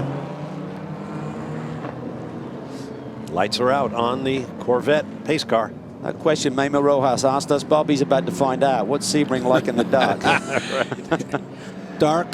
He's got his 3 laps, the mandatory 3 laps in night practice.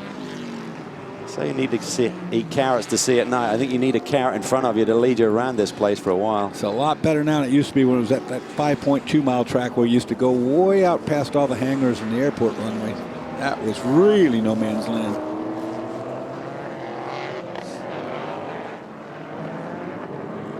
Under the bridge. Green, green, green. Away we go.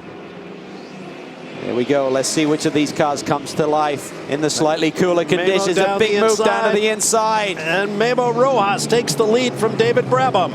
Wow, maybe that's your answer there. We suspected with the heavier car, the DP's maybe a little bit better in getting these Continental tires up to temperature. Maybe that's a factor here. Look at this battle here. Yakima goes underneath the Core Autosports PC class leader, and the 10 from Wayne Taylor Racing is right behind. No one's hanging around now, and it's Colin Brown behind the wheel of the 54 machine. He's their lead driver. Boy, you know, Memo Rojas had that planned out for at least 1 lap before he did that. He didn't even make any second guess about that. He just drove it down the inside. This is amazing to me that a car is really about a second and a half off the pace throughout the course of this. Oh, someone's out wide. Off and on. That was the 02? I think it was the 31. Okay. There was a couple of them, actually, that did that. The first one got off a little, the second one a lot. This is when those leader lights, those glowing position indicators on the sides of the cars will really come in handy. Not only for the fans, but for us as well. That's right. Glad you said it. Absolutely. Great. Oh, big crash there. Heavy. That looks like turn 10. So too. That's Dixon. That's Dixon. I think it's one of the signboards. Maybe there's not as much damage as we suspect. Right, I think it's the signboard that blew up in the air. So did he get turned? But now look, with all of the headlights illuminating that dust cloud, he can't really be sure where danger lies. I think the 02 may have had a slight off before when we saw. This is turn 10 for sure. Watch right here. There's on his own. Got loose. And you're right, Calvin. It was the signboard that flew up in the air. I thought that was body work. I think we both did. I don't think he really got into the tires there. He may have a slight bump, but no real damage. So he may have got away with one, but can he get rolling? You just got cold tires loose off that bump I talked about that's right at the apex of turn 10. Real mistake by one of the absolute best road racers in the business. It's not the first one to make it there either, or will he be the last?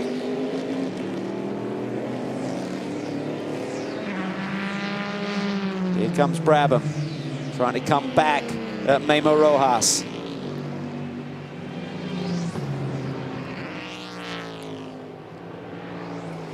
Down into the hairpin turn, Rojas continues to lead. Brabham's down the hand. Looking to see, there's the 02. Yeah, there's a bump there. That put him off. Knocked off. That's the first car that went off.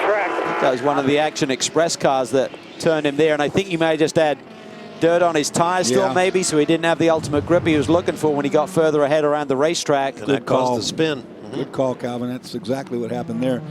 Remember, it's really cooling out there right now, and these are new tires, so not up to temperature. Ooh, there was a little body rub right there, I think. John Fogarty looking pretty racy there in the second of the Chevrolet Action Express machines.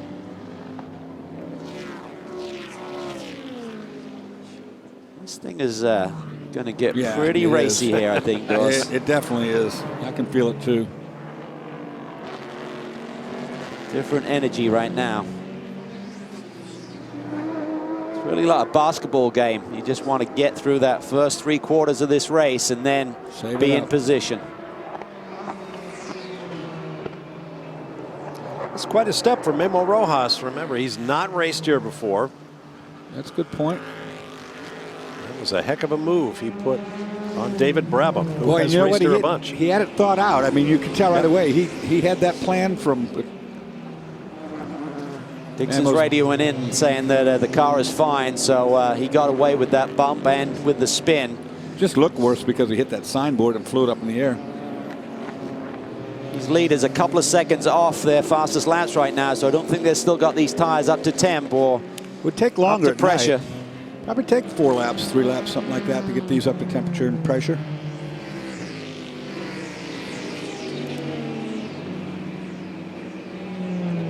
Jordan Taylor now sitting in the 3rd spot, followed by the 2 Action Express entries, Joao Barbosa and John Fogarty. I would expect Sebastian Bourdais to be finishing off the run for the 5 car, who looking for that double victory at Daytona and Sebring. Bourdais has really been the difference maker in that car this whole month. In testing, all of the other teams said, well, we had the speed of that car until Bourdais got in it. Spoke to Ian Watt this morning. He said, yes, he just has a lot of experience here from his Peugeot days and also so much champ car testing over the years on the short circuit. He literally flies here. He said, but Fittipaldi and Joao Barbosa are doing the job too, but definitely Sebastian has a bit of an edge.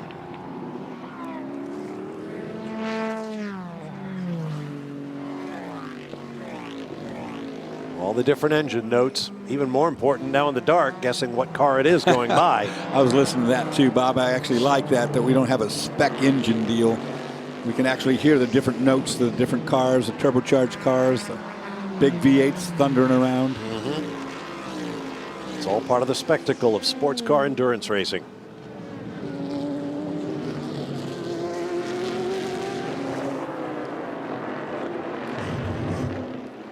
Let's pick up the GT Daytona class. Won't be one of them, I guarantee you. There's the Turner Motorsports number 94. Marcus Patala. And a great run for this team here this weekend. Sat on the pole, started from pit lane, didn't make the false grid in time. Had to serve a drive through, but have been battling hard all day and shown a lot of speed. Have the fastest lap of the race. There's the 44, the 2nd place car in class, Marco Seefried. What a rebound for that team. They had shifting problems. Had to change the compressor, I believe it was, on the paddle shifter. Got it done quickly and just keep grinding away. You'd have to think that it would be Lally who'll finish off the run in that car. Basically a German battle in GTD. I think this GTD finish tonight could be spectacular when we get the finishing drivers in here and going head to head. BMW. Oh, spin here with the wheeling Corvette. Car's been around a couple of times down there in the hairpin today.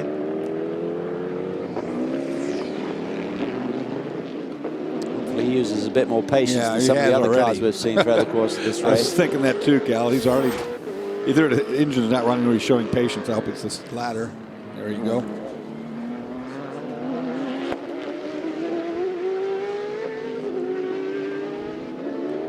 Messy racetrack right there. Oh boy. Oh, spin right around goes. We talked about it. Remember, Boris just came out onto the track there and brought the dirt out. Threw some dirt down. And the BMW just dropped through there too. Actually, I think it's Porsche. Actually, it's Guy Cosmo behind the wheel of the 31 right now. Been drafted in for the weekend. That'll catch you out, Calvin. I mean, that's all it takes. Somebody in front of you drops a wheel, brings out a lot of sand, you don't see it, and you drive into it, and there's nothing. If you're on the limit and you don't have no buffer there, it's that's it. You're going to go. It's young British driver Sam Bird. Raced in GP2 for years. Said he's test driver in Formula One, so that's some of the talent in this series. Yeah. Even when you're talking about the Pro-Am categories, you got guys who are almost breaking into Formula One, racing here in LMPC. And there's the third place Porsche in GTD, Mario Farnbacher. Behind him, the Audi of Christopher Mies. Farnbacher, can Alex Job get another win here at Sebring? He's good here. He seems to have the magic, huh? Oh, lead change right there. The 44 goes by. Maybe could hold it for a corner. Under pressure for sure. Altala doesn't give up the next one. Think about that little Z4. It's got great handling, but it's got downforce that creates drag. They still don't have the outright speed of those Porsches down these straightaways, so you could see that there. Let's go down to Darren Law. Guys, the Turner Motorsports BMW has had a great run today. You guys are on pole. The car's been fast. You've been up and down through the field. This is coming down to the wire here. Obviously, you're ready to go, even though you guys just got fueled, but you're staying in your helmet. You're going to finish the race out? Yeah, absolutely. Just trying to be ready for any yellow here. I'll get in and finish the deal. Turner Motorsports BMW Z4 has been absolutely fantastic all day. Paul's done an awesome job. Marcus has done a terrific job, so now we're going to try to bring this thing home. Also like to say happy birthday, Mom. Hey, what about running against the Porsches and everybody else in the class and the Ferraris? Where do you have them? Where do they have you? I think we're a little bit better on the long run. We seemed really good when it was really hot during the day, so hopefully the track kind of rubbers in a little bit because we're good on that kind of stuff too. But I think the longer it stays green, the better for us, so hoping for a nice green finish. All right, man, good luck. Back to the booth. All right, thank you, Darren. BMW, Porsche, Audi, Ferrari. 555 car that led this class for much of the day is now 6th in the hands of Maurizio Mediani.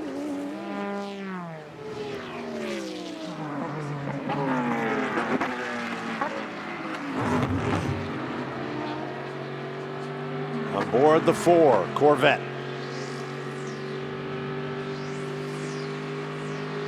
Tell you what, this battle in GTLM is certainly heating up. BMW have managed to get that 55 car back on the lead lap. So right now we have 4 cars on that lead lap. It's going to be a shootout. 4 different manufacturers: Chevy, SRT Viper, Porsche, then BMW right now is the running order. You can see why the headlights are so important. Bright white on the prototypes, yellow on the GT cars. Another break coming up.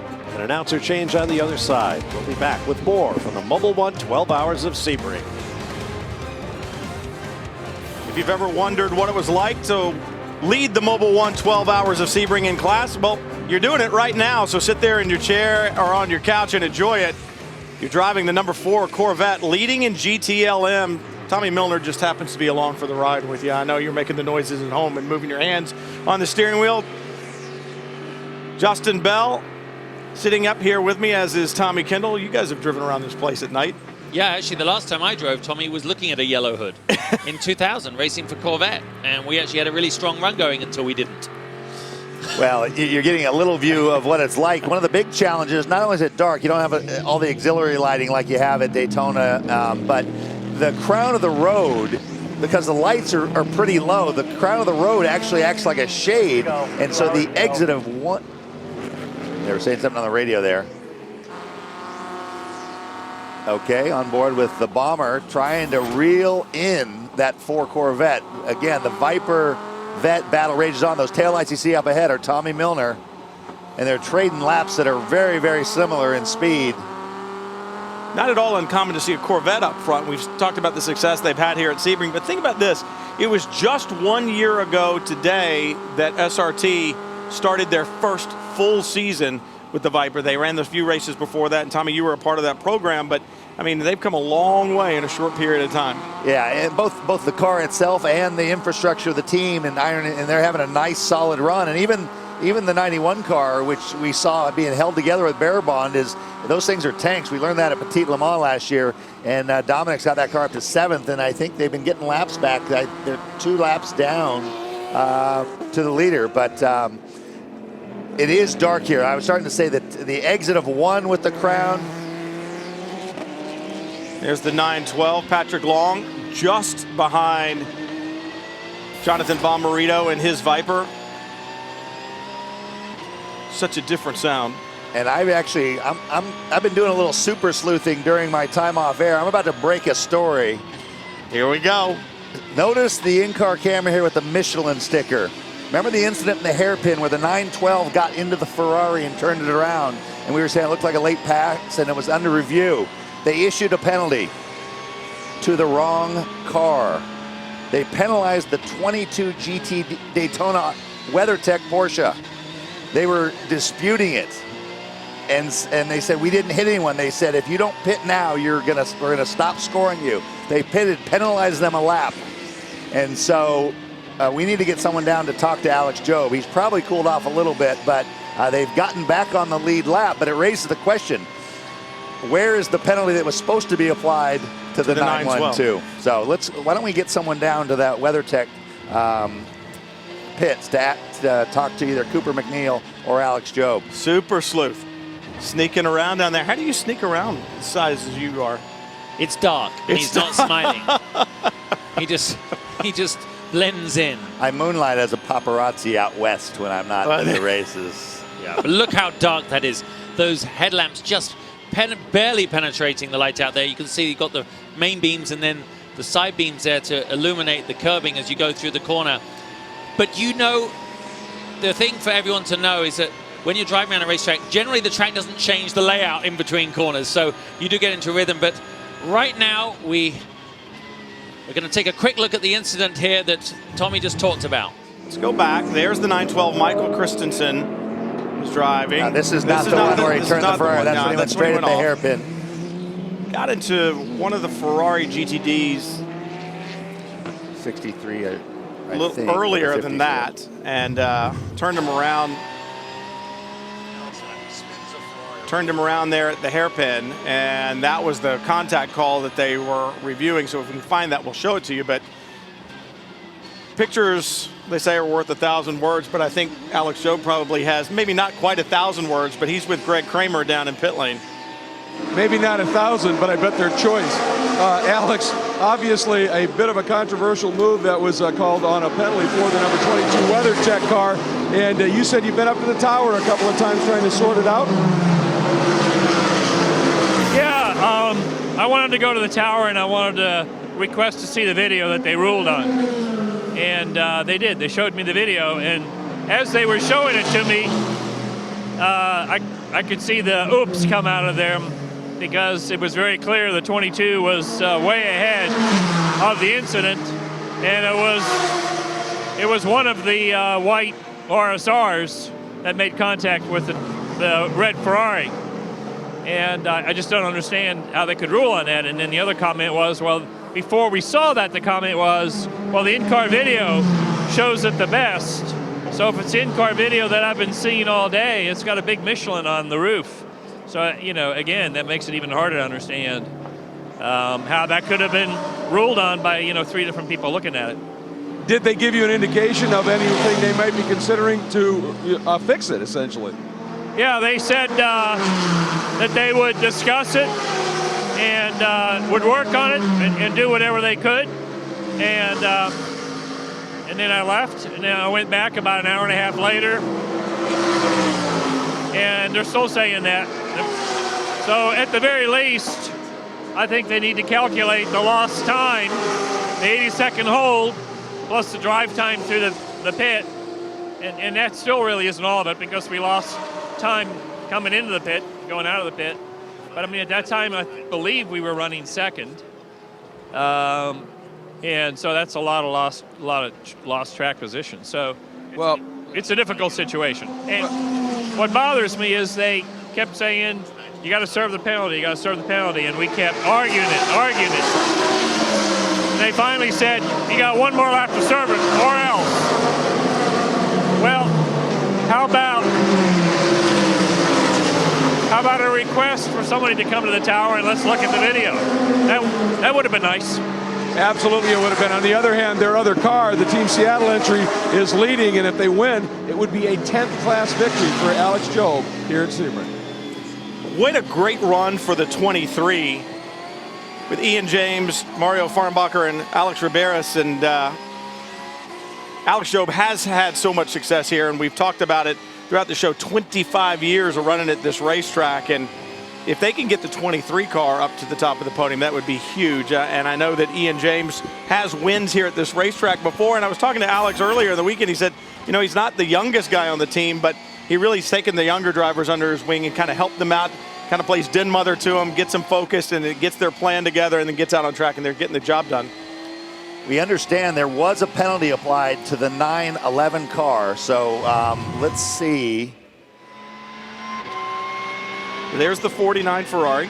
Okay, so this. Okay, so this. And so that was, it looks like the 911 and the 912. Did they both spin the same car? They spun the same car. Okay. Well. So if I were the 49 team, I think I'd be the one that was upset by being accosted by white Porsches all day long. But back to the lead battle. On board the 0-1, and look at this, Memo Rojas alongside David Brabham. Makes the pass for the lead down at the end of the back straightaway. Can he hold it? Talked about the P2 cars being good momentum cars, good downforce, and look at that, Brabham right back out underneath. front. Used traffic magnificently there. Rojas was blocked. He just ran his line and then had a GTLM car in front. Oh my goodness, that was great driving. What great action in this dark as well. And Jordan Taylor right there with him in the 10. Joao Barbosa hanging on to the end of that train as well. David Brabham now back in front, and you get to see that ebb and flow, the power, that acceleration of the 0-1, but the handling and the capabilities, the cornering capabilities for David Brabham in that P2-based machine. Talking with David earlier today, you know, David has always been incredibly strong in traffic. His ability to pass is something he's very proud of and recognized for. So he is cutting through this traffic, knowing, Tommy, that he had a little bit of touching there, but that's racing touching. That's all good stuff.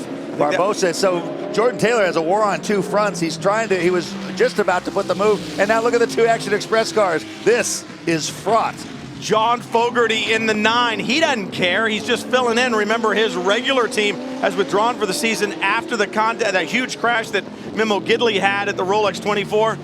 Fogarty drafted into the seat of the 9 car, and he is on a tear right now. That beard that he's sporting, making him feel just a little, maybe a little more manly. Well, you had Memo, who was defending the inside. Jordan took a look to the outside. When he looks in his mirror, that 01 looks in his mirror, he sees business in front. But we also know that Jordan Taylor is party in the back with that mullet that he's rocking.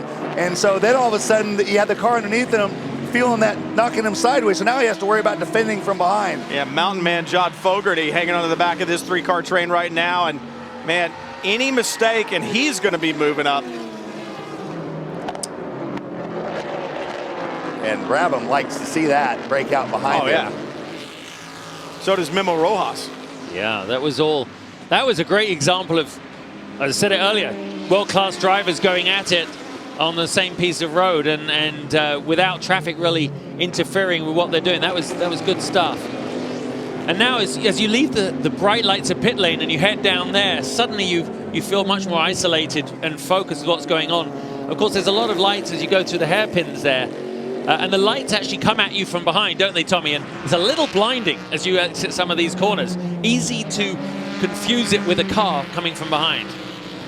It's a little easier for the fastest class in that they know there's no faster cars coming up. When you're in the slower cars, you have to try to pick out, is this a prototype that has a huge closing speed, or is this someone I'm trying to hold off for position? So at least they know that it's a car that's of relatively equal speed, and they're not having to worry about closing the door on someone coming a lot quicker like we saw between the Audi and the Patrón car earlier.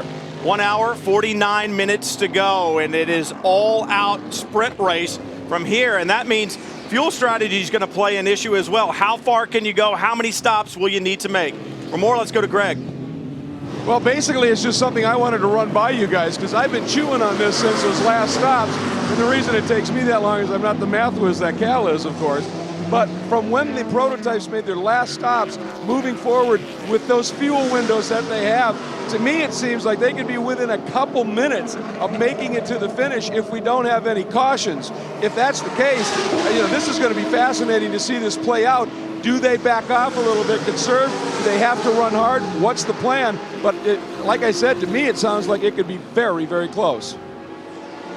You got to put your head down and go. Yeah, at this point you do, and because the chances of there being a yellow. But we talked about back timing for who you want at the end. It's safe to say Brabham's coming out. Rojas and Taylor would be right on the edge. They'd be in that car, those cars, like 2 hours and 20-some minutes in terms of being as sharp. So I think it's safe to say we know Barbosa's coming out, Fogarty's coming out, Jakomen's coming out, Van Overbeek is coming out. So you can assume that Dial's going to get in that the 01 car. Or the one car. I was going to say, that'd be interesting. And you switch up drivers for the end. Can Taylor stretch it? I think when Ricky Taylor got out of here early, that might have, Max can only go so long, and now they have a huge ask for Jordan Taylor to get him to the end. Well, and you and I talked about it, and you mentioned it in the very beginning of the show when we were first on. You were talking about how Wayne had said they wanted Jordan in at the end of the Rolex 24. It didn't happen. You would think they would have wanted him in here, but he will end up being in the car for over 2 hours, like 2:15. If he runs all the way to the checkered flag, he's going to be one worn-out guy. 2 hours, 15 minutes around this racetrack. At the end of this long race, he would be worn out. The other guys that are going to be worn out, John Fogarty, Bert Frizzell in the 9, because remember, Brian Frizzell sick early in the going in this deal. It's just been the two of them ever since. The 02 in and out. Fuel only, and Scott Dixon heads back on the racetrack. It's getting to the point where, for them, it's worth that gamble of double stitting the tires, throw the fuel in, let's go. Amazing, really, after, 10 hours of race, 10 1/4 hours of racing. We have 9 cars, Brian, on the same lap. So there's not a lot of room. As you said, one yellow, and this whole race will close up. So you've got to have your trigger man in there, haven't you, for that end stint? Well, you really do. Calvin always talks about being the first one to make the last pit stop. You want to make sure you've got all your ducks in a row, so when that last pit stop happens, you got the man in that you want in the car, you got the tires on, you got the fuel in, you can go the distance, and you can fight hard to the bitter end.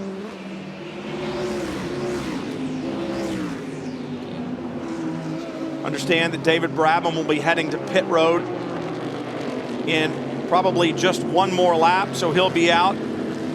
Be interesting to see if they make the driver change there. I think that the P2 cars can go 48 to 50 minutes or so on a tank of fuel, so you can work backwards with 1 hour and 45 minutes to go, work backwards and see if they're going to make it, how close that's going to be. And that's really what these teams do, and they've done it since the drop of the green. They time the race backwards. We talk about that all the time.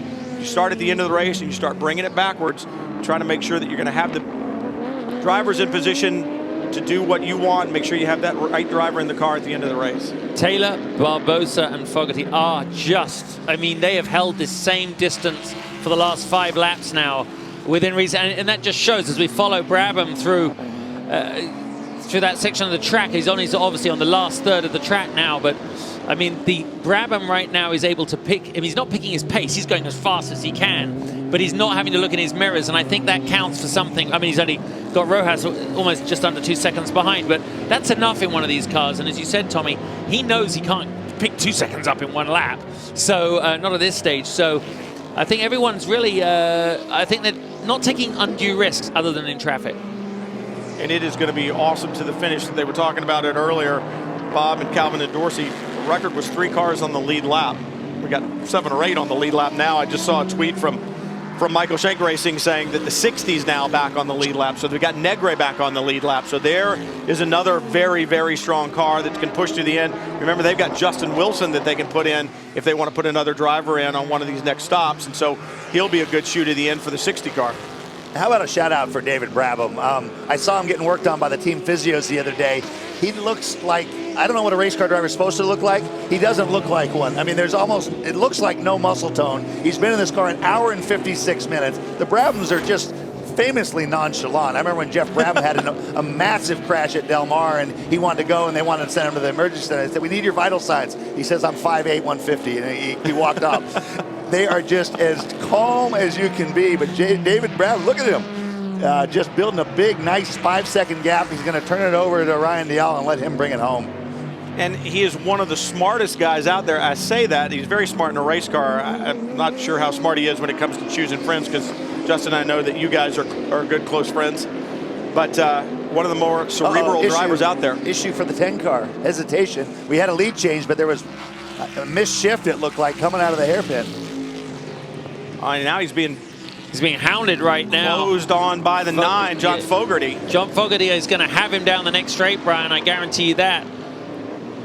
Well, good launch off of that corner. Yeah, as I Jordan eat Taylor. My words. Well, no, I mean, it makes you wonder, is there a gearbox issue? Is he struggling with a gear? In some corners he gets off well, and others not so much. Or is there just... They had an electrical problem in warm-up that didn't repeat itself, and they couldn't diagnose. So he just said on the radio, apparently, Tommy, he just to quickly jump in, that he made a mistake. Okay. So he was recovering from that mistake in the seconds afterwards, which is why Fogarty was able to get so close. But I said it literally minutes ago, one mistake here and the guy is going to go by from behind. And you can see the gap that was already pulled. It doesn't take much. You got a slower GT car down the right side of the back straightaway. There's a look at David Brabham. Look at the ebb and flow. Just when I said he had a nice 5-second lead, now Rojas has taken time out of that. So we said, or we thought, that he would be coming in. We had heard that radio traffic, but seems like the team has now stepped down off the wall, maybe not this lap. The caveat for back timing it is that once the first domino falls, then they're saying 4 laps to go. Once someone does it, then the risk of staying out gets greater. If no one does it, now I guess the O2 car has come. He was probably right on the edge of that window taking a gamble, but all the people he's worried about primarily, they're watching them. And so the risk really goes up when somebody else stops early, and then I think you'll see everybody come in kind of in quick succession. Good tight racing up front, and you're working through traffic down through the hairpin, and now's when it gets to be so difficult. Justin was talking earlier about you got to keep your vision forward, but your rear view mirrors or some of the rear view cameras that they have on some of these cars full of headlights makes it very difficult to see. Talk about the number of cars on the lead lap, good close racing.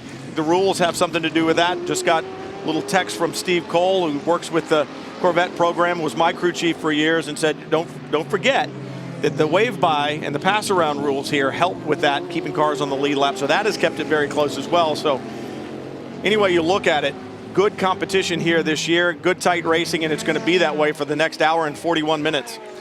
At some point, I'm sure we'll be looking back at GTLM and we'll see, hopefully inside the Corvette, because I just get a real kick of looking at their rear view camera with the technology that guides people. The prototypes have none of that. So when they're relying on good old-fashioned sort of spotters in some cases, the 54 car in there, fresh tires going on. Yeah, guys, 54 is in. It's a very routine stop. It's just tires, fuel. They're leaving Colin in and heading right back out. Nothing too crazy on this one. That's another driver who's going to be very tired if they leave him into the finish, and you would think that they would. He is the faster of the 3 drivers in that car, and you would think you'd leave your shoe in to the finish. 93 in. Looks like a driver change. Who did get back in there, Tommy? Do you recognize the helmet? Go, go, go, go, wait, go, go, go, go, go, go. I think that is one. No, I think Bomarito's still in there. Bomarito's still in there. They must have just changed the drink bottle. Oh, and a problem for the 4. Spinning right at pit end. Was it a late call to... No. I thought it was a late call to the pit lane, and maybe that's why he spun, but no, he would have stayed on track. Yeah. Let's listen.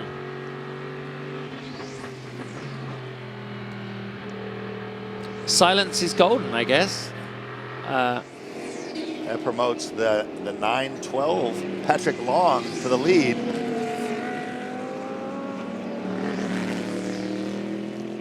There you go. One mistake. You said it. Oh, no. Oh, he got on his own. way wide on that. Yep.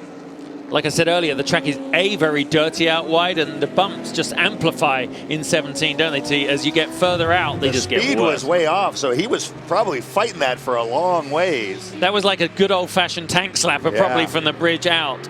The car looks, listen, steady, normal, no problem now.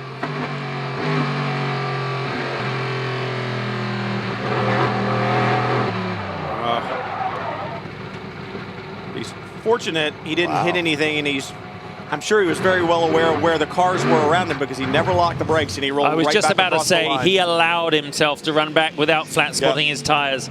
That's a true pro there. Ollie Gavin, don't often see a mistake from him, but these guys push hard. The 912 is in. Darren? Guys, 912 Porsche is in with Patrick Long. They are going to leave him in for this stint. They will pull him out for the final run and switch him for the final session in the car. Same thing, standard routine, tire change, fuel up, and pull a tear off, and they should be out of here fairly quickly.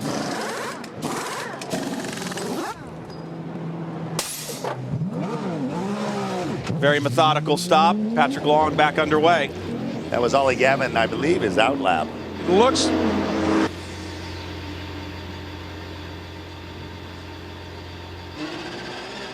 Releases the pit lane speed limiter button, and out he goes. And that's, I got to give props once again to John Bennett. He's got his 54 car running in the lead in the prototype challenge category. He was before this last round of pit stops with Colin Brown behind the wheel. They won at the Rolex 24 in class with him driving, and he has built such a great organization. Runs the 2 factory Porsches now, and just the idea that such a new and to some extent unknown team was given that opportunity to run the factory Porsches is a real nod in his favor to the organization that he's built. Brabham now almost 2 seconds in hand over Memo Rojas. Now, I believe with John Bennett, if I'm not mistaken, what got him into racing started as a conversation at the gym. He commented on someone's T-shirt. He built this big composites business, and that led to Let's Go Racing. Hey, you race? Yeah, and that's how the team was formed, 4 or 5 years ago. Wow. Understand that in 3 laps, Joao Barbosa will be hitting pit lane. And it's amazing, at the end of what is a very hard, tough, fast-paced stint, both cars are turning the same lap times. The 01 spinning, that's...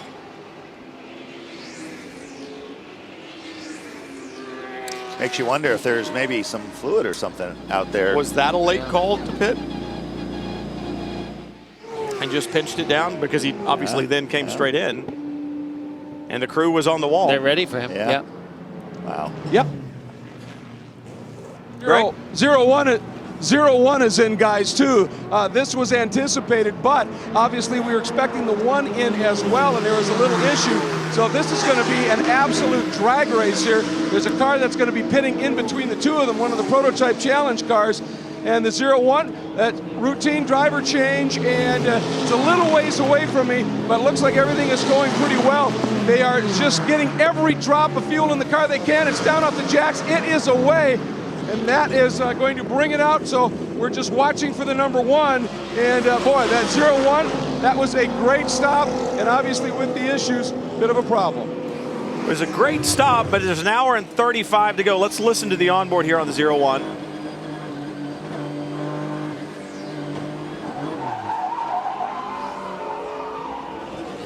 We've commented all day on how much the Ganassi, everybody's digging coming into the pits to try to make up fractions of a second.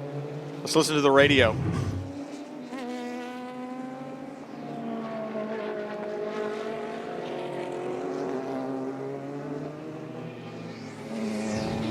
Well, we've lost the radio for the 0-1. We were going to play a little bit of that, but the thing that's interesting to me... The Ganassi guy is crazy.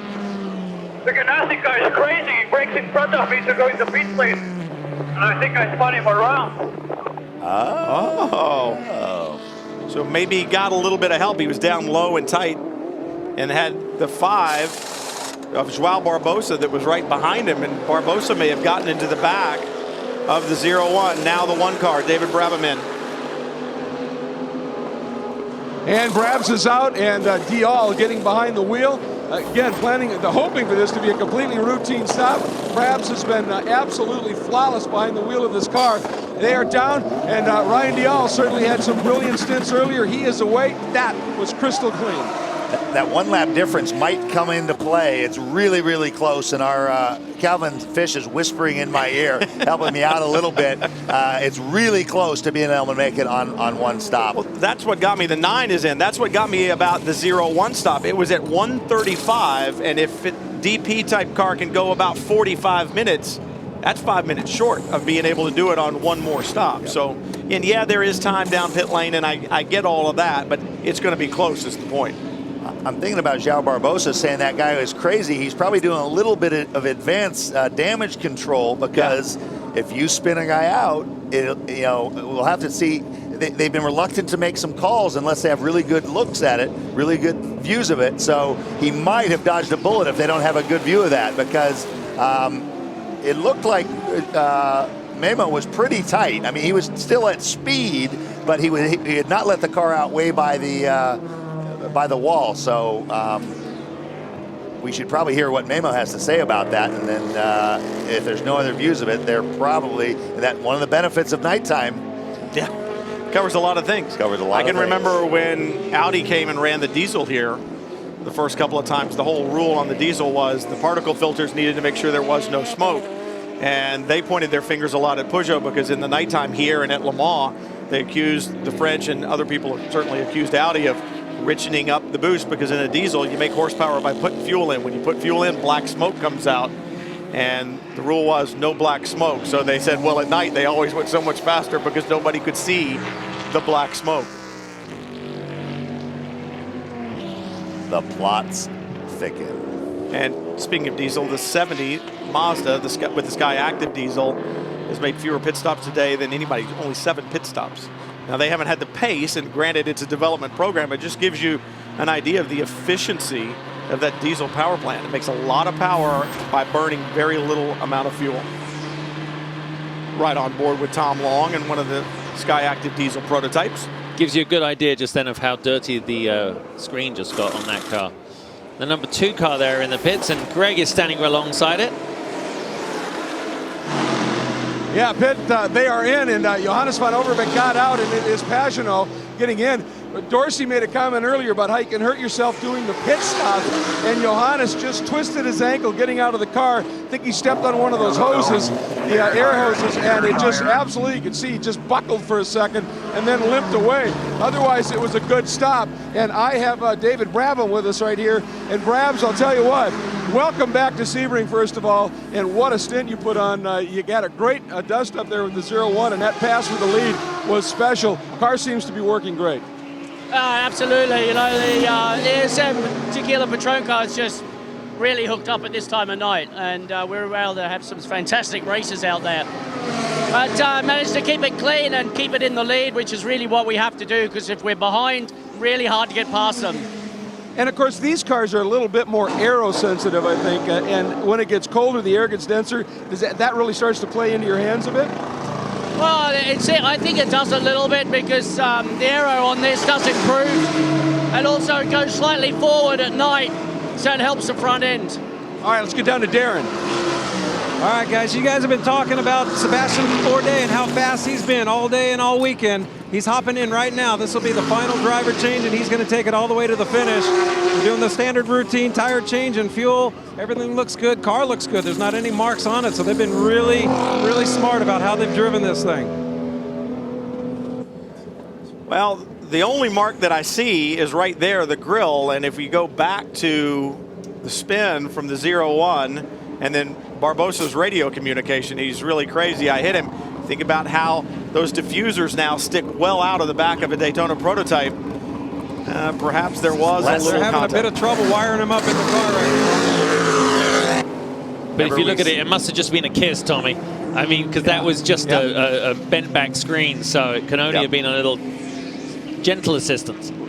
Both with Pagenaud and that driver changes, they were waiting on the driver change. It looked like they were putting an extra piece of windscreen on for Pagenaud. Whether that had come off or that's something that he likes and the other guys don't. They put a fresh one on. Might have put a clear one on versus a tinted one. Tell you what, and you know what your job is for Bourdais, for Dial, for Pagenaud. You know what your job is. They pulled you several hours ago. They left you out. They sent you back to the motorhome, gave you fluids, gave you something to eat, maybe got a massage, and now they're patting you on the back saying, it's go time. It's go time. We've got an hour and a half left, and our race win is on your shoulders. Go do your job.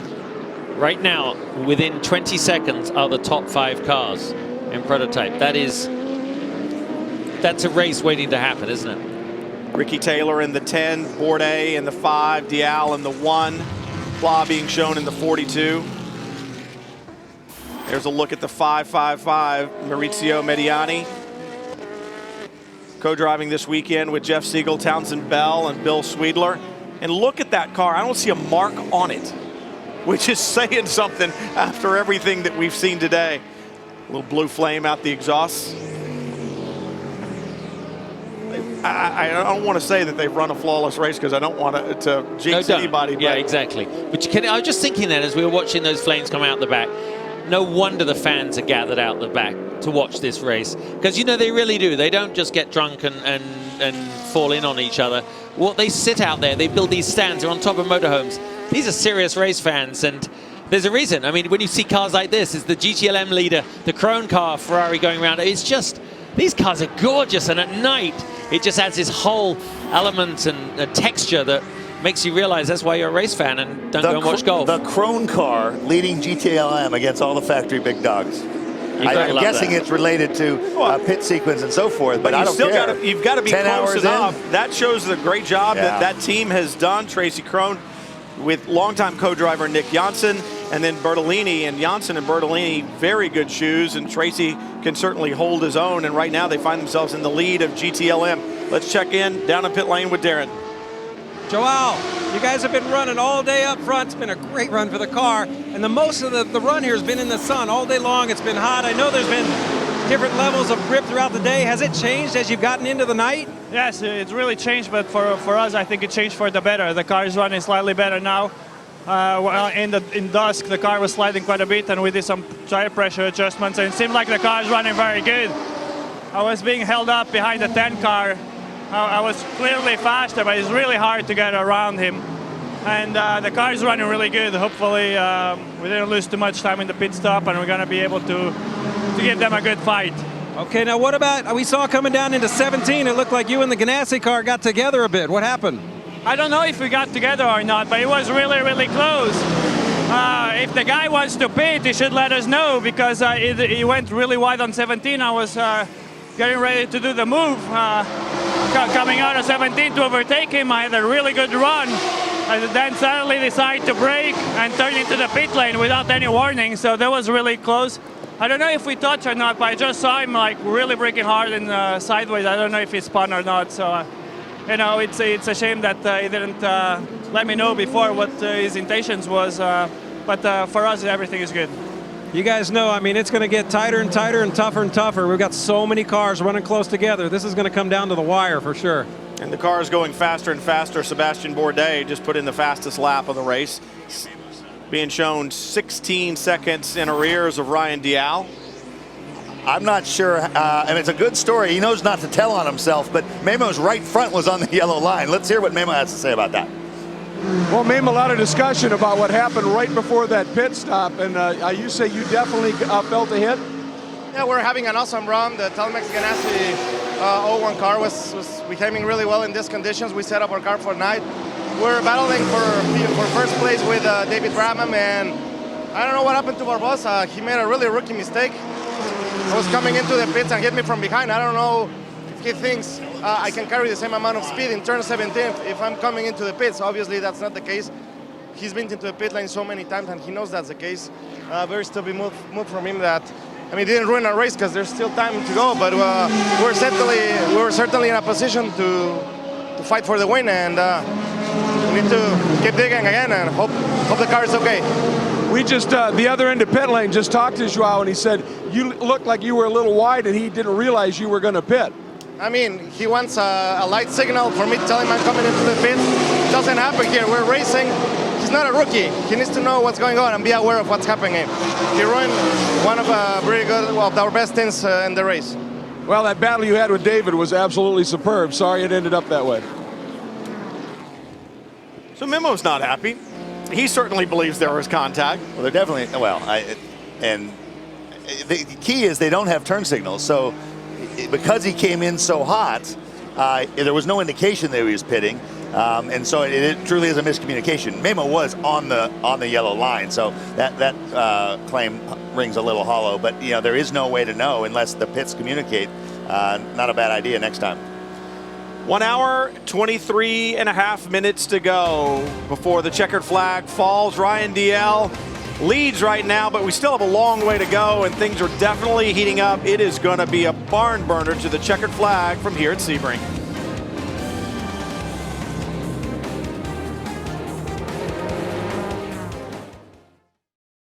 Sebring is that kind of places that seems to escape time. It's hot, it's bumpy, it's mixed conditions. It's very hard, it's very physical, it's very strong, hot, and exciting. It's only a 12-hour race compared to 24 hours, but it's as hard on drivers and cars as probably a 36-hour, 48-hour race. And that's why it's so special to win here at Sebring. You see the 57 in the pits. Bertolini had been the GTLM leader. I read some interesting information the other day. One of the engineers was saying that the loads here, the shock loads, are 4 times greater than any other racetrack that they go to. And we talk about it being so difficult on the cars. You think about that. You get those loads over 12 hours, and that's why it seems to be so much more difficult to win here than perhaps a place like Daytona or a racetrack that's a lot more smooth. This place is so punishing on cars because of the loads that get put through them. And that's where a lot of question marks still lie, and a lot of people are wondering, a Daytona prototype that's never experienced this before, did they build them strong enough? We talked about the Krone entry being the leader, I should say, in the GTLM category. They have had a pretty strong run here, to say the least. Greg? Oh, they sure have, and of course, you know, some of it, the pit sequence, and standing by with Nick Janssen, who just watched the stop unfold. Got to be a pretty proud moment for you guys, leading here in the class in GTLM. And one of the remarkable stories here, I think, in the paddock, this is your and Tracy's 100th race together. I mean, that's a pairing length that just never happens. Yeah, it is. I mean, really humbling, you know, to be able to be with one team and one co-driver for that such a long time. So I'm very appreciative for that. Of course, you know, big thank you to Krone Racing and Tracy Krone, of course, and to be running out front there in Sebring, you know, at the 12 hours, 22-second run of it is pretty fantastic. And it's a long way to go still, but you know, we've been staying out of trouble all day, and we maybe not have the ultimate pace, but we've been smart, staying out of trouble, and we, you know, still running up front. A remarkable performance for a truly independent team. That's got to be taken into account. But the other thing, you've raced here before, you know what it takes, and you've been good about it. Stay clean.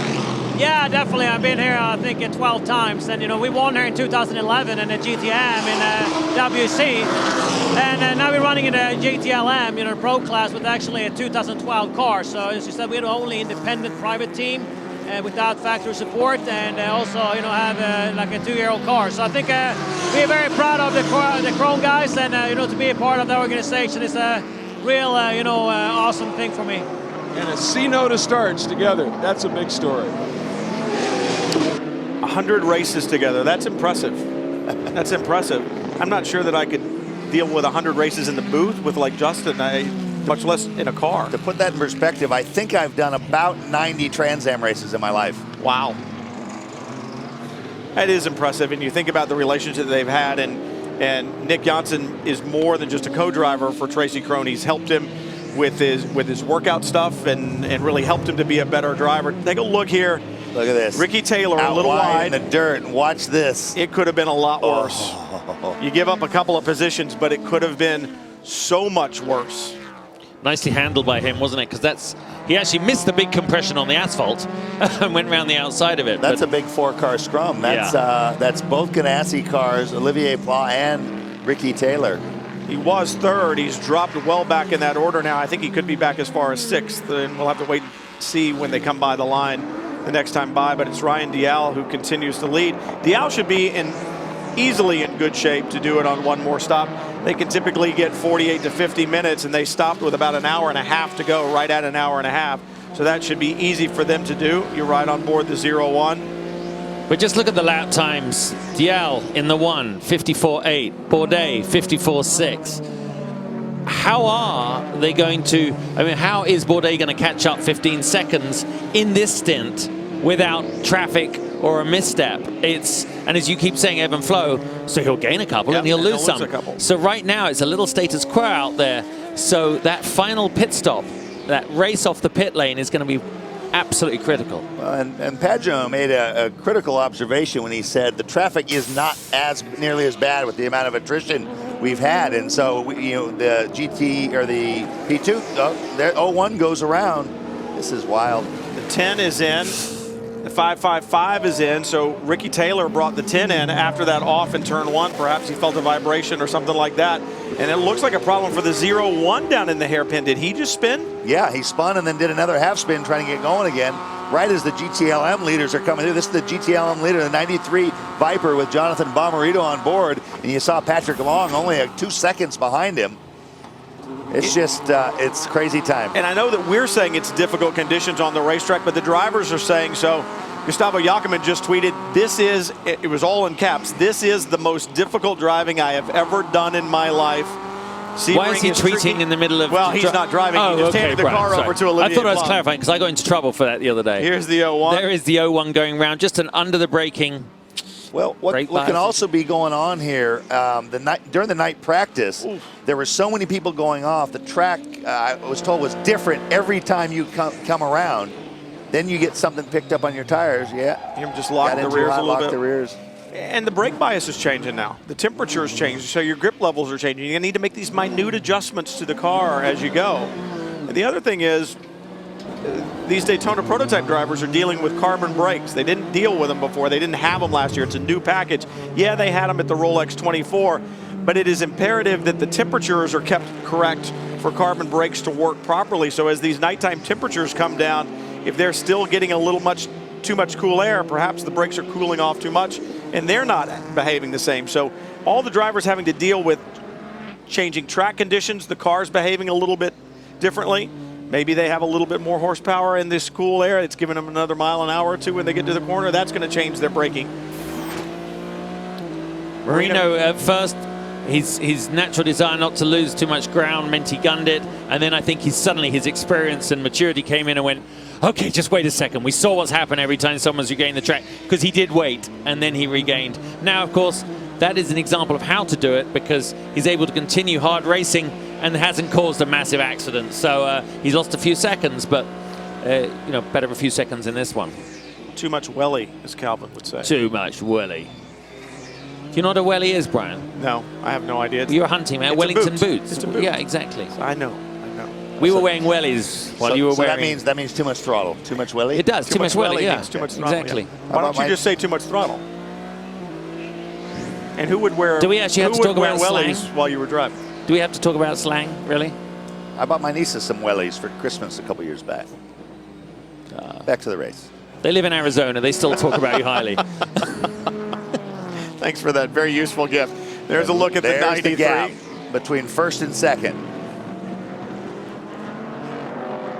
And we talked about it. A year ago today is when SRT started their first full season of racing, and now to be leading. And they ran well here last year. You guys, the cars were fast. Yeah. But we had some mechanical problems. You're right on board with Patrick Long.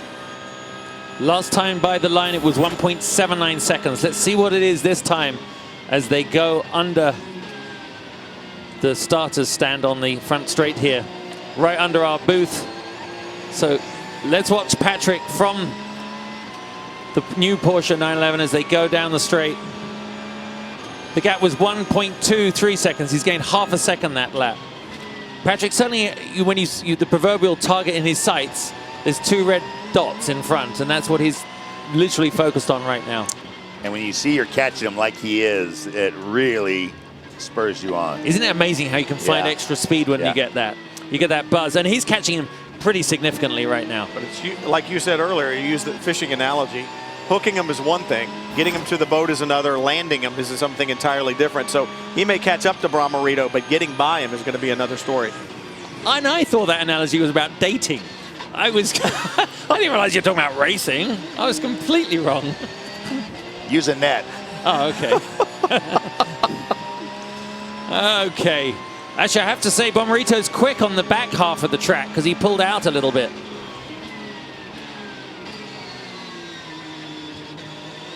Listen to the whine in the engine, the transmission as it does the downshift for the corner.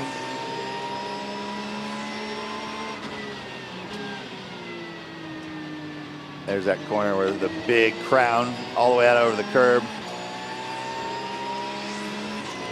Seems like it's kind of stabilized here. Pulled out a little bit. How can you even see that second left-hand apex? But like I said, you do know it's there. So there are moments when you're racing at night. Someone off. Somebody someone with a off. problem. Ooh, 9. A 9. Fogarty, John Fogarty off. That was at 16. He, at least in that position, had a sight line, though, on the oncoming traffic, and he was pointing in that direction. You have the advantage of nighttime, too. You can look back even over the wall and see if there are headlights coming. So Fogarty with a quick on and off. But what I was actually going to say was there are moments when you take Le Mans, going through Indianapolis, and the right-hander over the brow there, you actually turn in, you're blind, but you know where you're going to end up. And that's some of the drive. We know this track so well that you start relying on other senses. The eyes are the primary, but what you do is in your gut, you know how much the car rotated or if it didn't rotate. And so you get little reference points. It's amazing. You go off whatever you can go off, but driving at night is a different deal.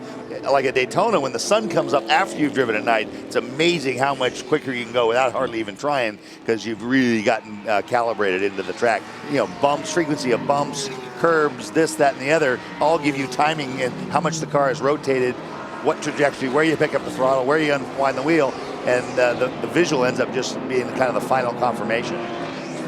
Talk about how, just very quickly, I did a show the other day, I drove the new BMW X5 using night vision across Los Angeles using only the screen with the front windscreen blacked out. I used the display screen in the middle using night vision. Talk about that. Did it work? Did it make you queasy, kind of? It made me most definitely queasy. That's not the car's fault, all the technology, but focusing on that little screen shows how far we come. But look at this traffic. And Dial's going to have to work through it. Bourdais trying to close down, but 12 seconds back. So Ryan can be a little bit patient. They've got another stop that they're going to have to make, but this is where you're tired. You've been out there racing for the last almost 11 hours all day long. They've been up, and yeah, they've had some rest and all that, but this is where he really has to be patient and has to focus and work his way through this traffic. Nice and neat. He can take his time a little bit. Think about the year Ryan Dial had the year before last. Won Sebring in P2, won Le Mans in P2, almost won the DP Championship, won the P2 World Championship, like a year for the ages. Great pickup, great hire by Scott Sharp and Ed Brown for Tequila Patrón ESM. And oddly enough, I felt like for a long time, Ryan was very underrated, not by us, but by a lot of the teams that were out there. And for some reason, I don't know what the issue was, but certainly he has shown what he can do. And I think kind of answered a lot of critics over the last couple of years. Like you said, he's pretty much won everything that you could win in sports car racing. Bourdais trying to answer back, and the Action Express team that had been so strong, seems like maybe their car hasn't been as good when the weather cooled off. They were so strong during the heat of the day, but I haven't seen quite the same performance out of them at night. It's the P2 cars that seem to have come alive as the sun has set. And I think David Brabs actually was very logical in his explanation, and Greg led to those questions very well. You know, the slightly heavier air means the center of pressure has moved to the front on the prototype, on the P2 cars, and they just have better all-round downforce at this time of night, and they're obviously coming to their own. But when I saw Christian Fittipaldi having dinner, he was like, I said, how's it going? He said, we're fine, we're strong. They felt very confident. Maybe the answer is it's not that the number 5 has slowed down, but it's that the P2 cars, like you said, Justin, have just found their stride, and the weather conditions are becoming optimum for them to perform. The way to think about center of pressure, it's with everything put together, where is the finger on top of the car, and it's like it moved it slightly forward, so they got a little bit more grip, can roll through the center a little bit better, and so the center of pressure is kind of the balanced front to rear arrow. It's slightly more to the front, helping those front tires grip. And it is that sensitive. As the barometer changes, as the temperature changes, as the air density changes, it changes the performance of the car, both aerodynamically and horsepower-wise. So it's not just as simple as going out and putting some good tires on the car, filling it with fuel and throwing a wing at it. It's a matter of knowing the barometer and all the different weather conditions and how that's going to affect the performance throughout the day. So Bourdais has actually taken 6.5 seconds off in the last five laps. So slowly but surely he is making ground. Well, we saw Ryan in that traffic a little while ago having to work through streams of cars, and talked about it, you can lose 3 seconds a lap easily, so it only takes a couple of laps, but Bourdais flying. Yeah, he's flying, and his lap times on average have been a bit quicker. So I mean, as you said, traffic playing a factor, and it is so annoying as a driver. You can see the guy in front get through the traffic, and you actually get held up, and you're like, why is that happening on every lap? I mean, the last lap times actually, Brian, were identical. So when he had traffic, Dial had a 57 and change, and Bourdais had a 54.8. So that's how much it can change in traffic. Yeah, and to compare that, the quick lap for each car is a 52.9, and now they just ran 54.8. Bourdais, even there, still took about 8 tenths off. Yeah, he's making short order there of the 09 car. We talked about Dial being underrated. I'm not sure how it's possible for a 4-time Champ Car champion to be underrated, but he was kind of floating around. Peter Barron put him in the car last year in Action Express. I mean, it's mind-boggling how it's like they forgot. It's like they wiped the slate clean when he went to Europe and didn't succeed in F1 and comes back. He's finally got a really top, a good IndyCar ride. But Sebastian Bourdais, it just shows you how fickle the industry is what it shows you. While you're here and you're doing well, that's great. Disappear for just a little while and you're forgotten, and we'll find somebody else to take your place. I think I read an article at the time, like he said, or someone said about him, do you think he suddenly got slower over the winter that much just because he tried something new? I mean, he's getting some nice breaks in the traffic. I mean, he's catching it, but he's being able to get by them on the straights. And you saw him working past Andy Lally in the 44 from Magnus Racing, who's running second in GTD. Alex Ramirez leads the Grand Touring Daytona class in the 23 for Alex Job Racing. So at least the 23 having a good run for Alex Job. More coming your way from the 62nd running in the Mobil 1 12 Hours of Sebring right after this. Delta wing, it looks like, I can't tell if it's a tire or suspension issues on the left rear. But some significant damage back there, bodywork beginning to come apart. The tire is definitely flat, but I can't tell if it was suspension damage as well as a flat or not, but they will make it back to pit lane. he was carrying some speed around that right-hander. I was hoping he wasn't going to spin on that flat tire. Yeah. She was going to spin that flat tire. Catherine Legg makes it back to the pits, and it's just really hard to tell. You see the tire flopping, you see the bodywork moving. It's hard to tell if suspension components are loose. Right on board the 912 with Patrick Long. And that is the leader in GT Le Mans, just in front, Jonathan Bomarito in the number 93 Viper. And right behind him, recovering from that spin, is Oliver Gavin in the 4 Corvette. We've got an hour and 2 remaining, guys. This is setting itself up for the most astounding last hour of Sebring we've seen in a long time. Definitely don't go anywhere, guys, because this last round of pit stops is going to be a race off pit lane for position when the lap times are absolutely identical. These cars are separated by less than a second, these top 3 cars. We're on board with Oliver Gavin right now. You can see it's so tantalizing when you drive at night because it's almost everything becomes very crystallized and focused on the car in front. In this case, 2 cars in front. And Andrea Bertolini being shown in 4th in the Krone Ferrari. And even after that pit stop, it shows that they have indeed been running strong because they're running a legitimate 4th here, and that's impressive. We talked to Nick Janssen a little bit earlier, and good on that team, supported by the Risi Competizione guys and running the car out of the shop at Houston. Doing a great job here. Bomarito trying to hold off Patrick Long. Ryan Dial up front, and his lead has been cut by Sebastian Bourdais for the overall lead to just 7.6 seconds the last time they were by the line.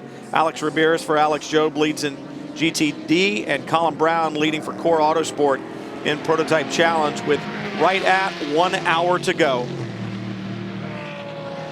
I would expect in the next maybe 10 minutes for P2 cars, 15 minutes for the DPs. It's time that the pits can begin to open up and they can make that final stop, and we'll see the final card that gets laid down. Hand's going to be played. Yep. Well, if they pit in the next 10, they probably need to pit again. The only one that will be getting out for sure will be Fogarty out of that top 7 cars, because he's on 2 hours 21 right now. Remember, we were saying that the Daytona prototype-based cars could go maybe 45 minutes on a tank of fuel. P2s can go about 50 minutes. GTD cars can go about an hour to an hour and 5. So they're within their window to make their last stop for the GTD cars. Prototype Challenge cars about 45 minutes, and GTLM cars about 55 minutes. So wouldn't be surprising to see some of the front runners in GTLM to be in the next 5 minutes or so. Bomarito doing everything he can to try to pull out a little bit from Patrick Long, but it's not working. Long beginning to close down, and Ollie Gavin, recovering from his spin, is closed right up on the rear wing of Patrick Long. So you can throw the proverbial blanket over the top 3 in GTLM, and I think they've done such a great job with the balance of performance there. When you look at it, you've got the Viper followed by the Porsche, followed by the Corvette, followed by a Ferrari. Look what Oliver Gavin's doing. I noticed Barbosa was doing this to Jordan Taylor. You offset by a half a car width, and you just park your lights in the mirror. No, he would never do that on purpose. No. Make sure you're always in one of his mirrors.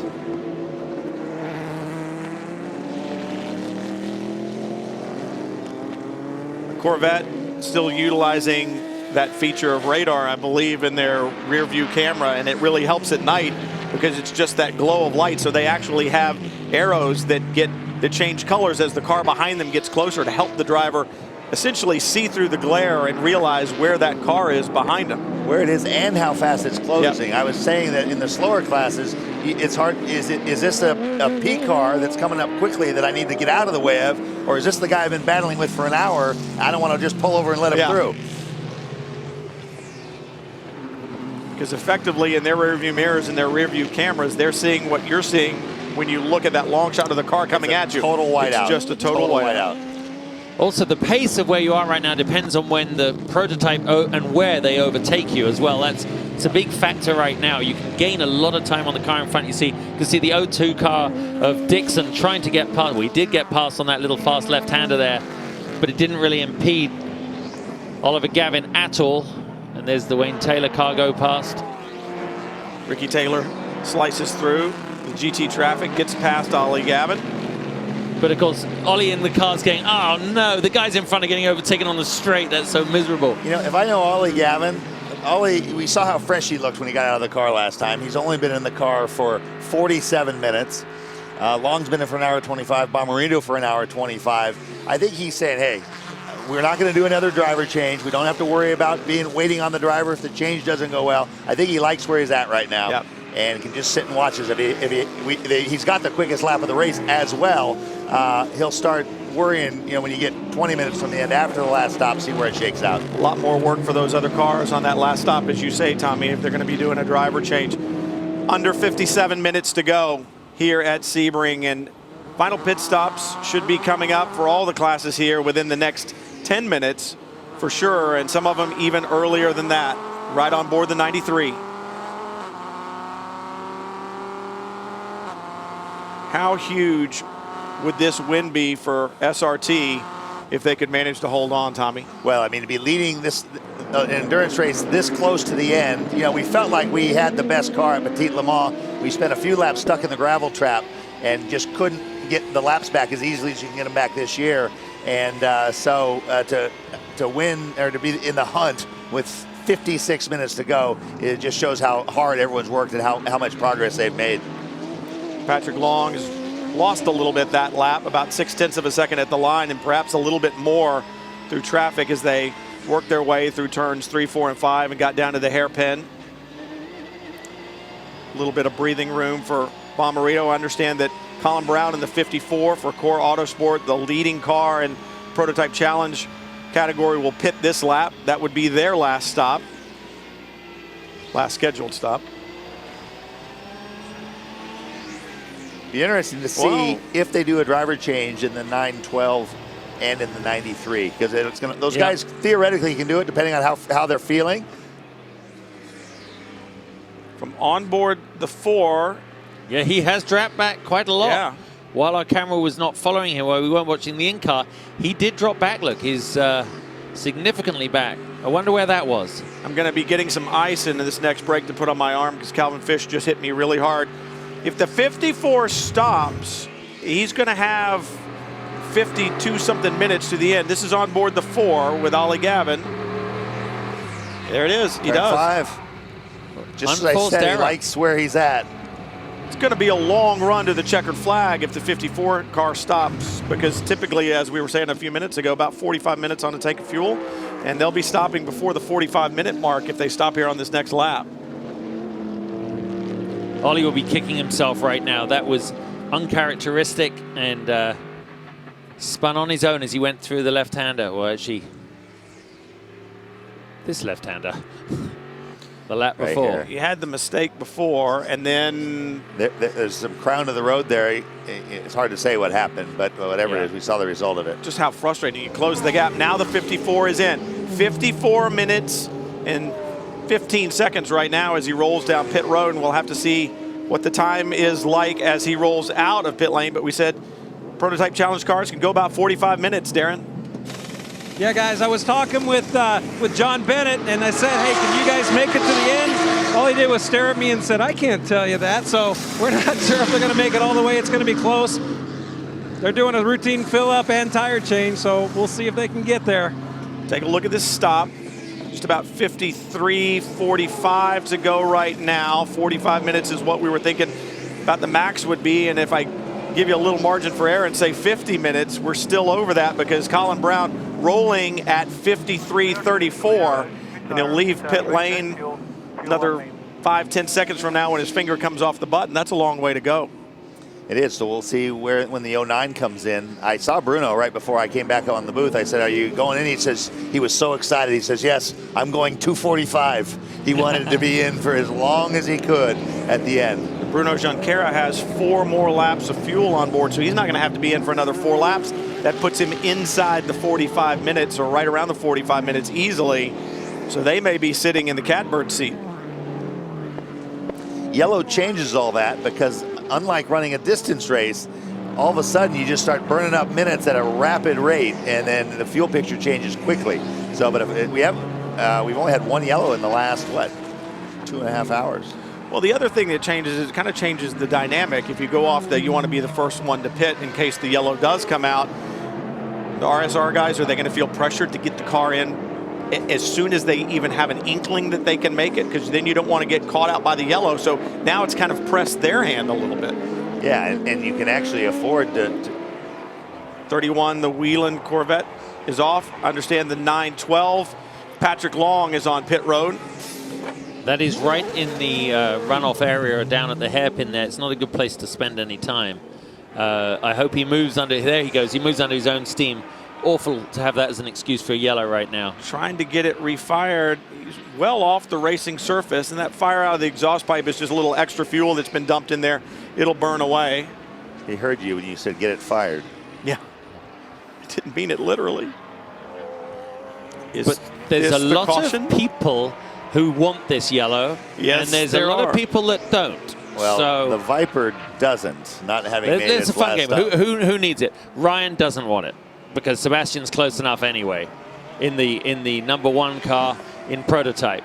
In prototype challenge, nor does Bruno. If you're sitting down at RSR and you're looking at this and there may be a caution, you got to feel it. Oh, and they just closed the pit lane. That's when you've got. Ladies and gentlemen, and teams down there, please blame Tommy Kendall for that full course yellow because he said we haven't had a full course yellow for 2.5 hours. And then within 90 seconds, we had a full course yellow. Did I also say once the dominoes start following and someone pits, the risk and goes that's up what we were to just none. saying. For RSR, it came time where they needed to get in case there was a yellow. Guess what? The yellow's out. The pit lane is closed. But you know, for us right now as race fans, we have just set ourselves up for the most exciting finish of the Sebring 12 hours that I think the fans have ever seen, because every category is going to be run. The 35 minutes of Sebring? The 35 minutes of Sebring is about to start. Yeah. Crazy stuff. It'll be interesting to see how long the yellow is. Obviously, they're going to go through the yellow flag procedures, so that's going to take several minutes. But this could have been the difference, and we may never know, but it could have been the difference as to whether the 54 was going to have to make another stop or not. This should help them and probably get them to the checkered flag. Would they have made it without this full course caution? Who knows? Doesn't matter now. It doesn't matter now. That's right. That is just unbelievable that a car just pulled Tommy down. called it. Tommy called it. He was. You are amazing. Yeah, we obviously did so well that we're about to be thrown off the air. Remember on the last restart how easily the DP-based 01 got around that Tequila Patrón car. That's the other dynamic, because on this restart, you said it, you're going to have different types of cars going at each other. We'll take a quick break, and we'll be back. 50 minutes, just under 50 minutes left. Justin, Tommy, and I are going to step out, and Bob, Calvin, and Dorsey will be stepping in. Stay with us. Welcome back to Sebring International Raceway in the 62nd Mobil 1 12 Hours of Sebring. Bob Varsha, Calvin Fish, Dorsey Schrader with you. Chris Neville, Darren Law down in the pit lane. And there is the reason for our 11th caution. We'll remind you once again, last year there were 4 full course cautions in the entire race. We are now on our 11th. Let's catch up with some pit action. Here's Darren. Patrick Long, you just got out of a double stint. The car looked really good, man. You're reeling them in. You guys got something for the rest of the night? Yeah, I think so. We kind of bided our time during the day when it was hot. We know we didn't have anything for the vets with the sun up, but we made one little change as soon as the sun went down and seemed to have a race car that we can run with him now. Bommarito is quick in the Viper. Ollie was keeping me honest. I expected him to blow right through us, but I think he was trying to keep his tires on. But no, we're having fun. We're still in it. Michael and Jörg have done a great job. We got Jörg in there. He's got a lot of redemption at night here at Sebring, so he's just looking for a Ferrari and Jamie Mello so he can get back on a couple years ago. No, I remember that. That was a crazy one. So what about the nighttime run? I mean, traffic, debris, is it a mess out there right now? Yeah, I didn't hear everything, but traffic's pretty gnarly. I had a bunch of oil on my window from one of the LMP cars. But most of the pros are in now, so it's relatively mannered, but there's a few offs here and there. I guess there's a good battle with the P cars, so they're diving up the inside of us. But it's fun. It's Sebring, and I think this GT class is going to be strong all year. All right, should be good. Porsche guys will be fast. Chris? Well, Darren, just a minute ago, Ollie Gavin in the number 4 Corvette had to come to pit lane with pit lane closed. He had to take a splash of fuel because that Corvette was out of gas. So took a splash, got back out on racetrack. When pit lane opens for the GT cars, he's going to have to come back in. No choice on that matter, though, Cal. You know, that's a hardship pit stop. They allow that if you have a flat tire, if you're going to run out of fuel out there. They don't want that to happen. But I think that's really going to hurt him too much. No, I wouldn't think. No. Not lose. He's going to stay on the lead lap. He needed to come anyway. He's got to come to suffice the rule that allows you to take the emergency fuel. So I don't think it's going to make a big difference. I mean, they're going to be concerned, and I think Ollie's really glad that we got this caution. He had that spin and had put him behind the 8 ball, so let's get him back in the action, get some fresh rubber on that car, and try and redeem himself here in the last hour. There's the number 31 Wayland Corvette being towed to a safe place. I don't know if the infield this time of night's a safe place. No, I don't think. I don't think off the racing line is a good place to leave a race car either. There's an awful lot of debris. As Brian mentioned, I really think this yellow saved the 54 car because a flat-out pace. I don't think the LMPC machine was going to make it 53 minutes, so they were going to need a splash. So that gets them back in the game, and they're going for their second consecutive victory of the season, having won the Daytona 24-hour race just a few weeks ago. Now the tow truck's smoking. That's not good. Waiting for a gap in traffic. So look down the backstretch. Still a pretty stiff breeze blowing.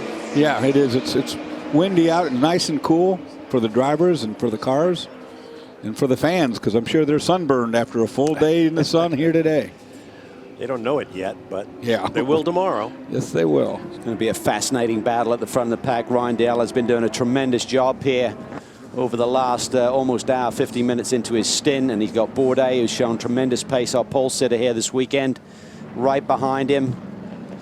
The little P2 car has shown a lot of pace here in these cool evening hours. I thought it would swing the other way in the favor of the Daytona prototype, configured prototype, but hasn't been the case. Certainly can't tell who, you know, during the day was running hard, who wasn't. We were just listening to Patrick Long say that they just took it easy during the day, and everybody hoping that it comes to them tonight. When they make this pit stop, I'm going to be really curious to see those first couple of laps as they try and get these Continental tires up to temperature, whether Bourdais can take advantage, as maybe Dial struggles a little bit for that initial grip. A little hard to read that clock. I'll give you the numbers. 43:30 and counting. Remember that restart with Memo Rojas? I mean, he just commanded the lead down in turn one with a Brabham heavier car. So I agree with you, Calvin. It could certainly be that way. I would be very aggressive on this restart for sure. Get what you can get. It's down to a sprint race now, boys. Yeah, and it's going to be good. When you look at some of these finishing drivers, Dial, Bourdais, Pla, Pagano, Fogarty, Dixon, Ricky Taylor, Marino Franchitti, Justin Wilson. This is good stuff. Little Ford EcoBoost has run good all day. They've had trouble-free. And that's hard to say around here because not many have. It's true. Kept trying to guess what was going on with the 01 in terms of their strategy. I think their strategy was with the setup more than the engine performance that we had factored in. Just they doesn't seem to have the ultimate lap time.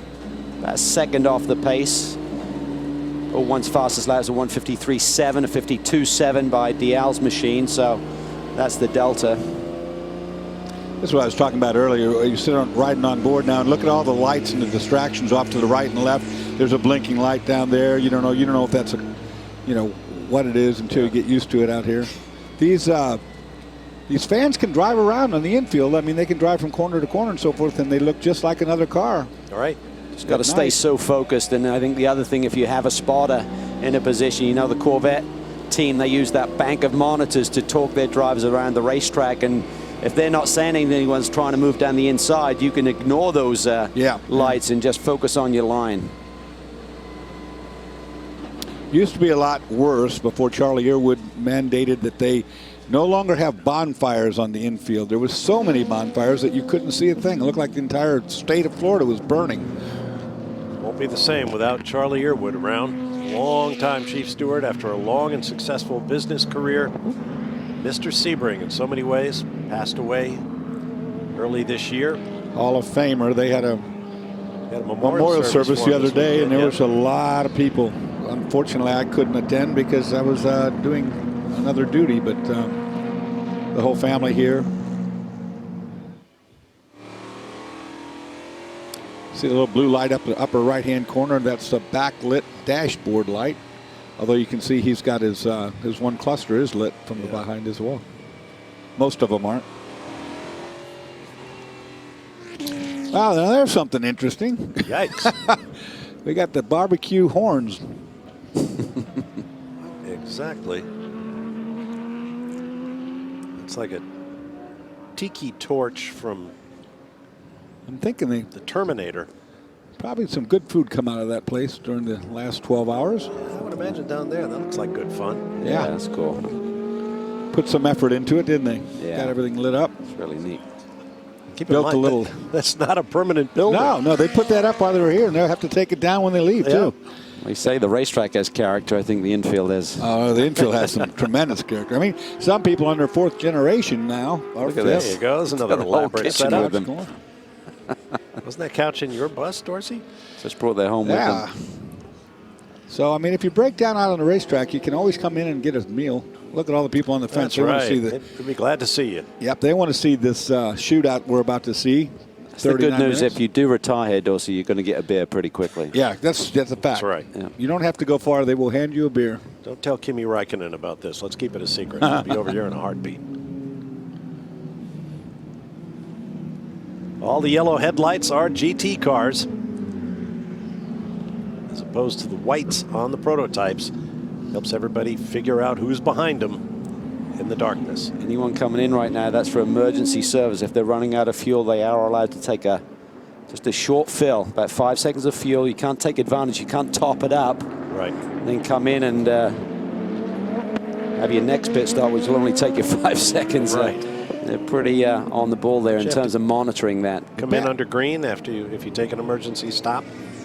Bad news for Ryan Dial is that Corvette has got tail lights that are very, very bright, and they're just flashing like mad and blinding him right now. Of course, take a look at those tail lights, and you can imagine following at that distance.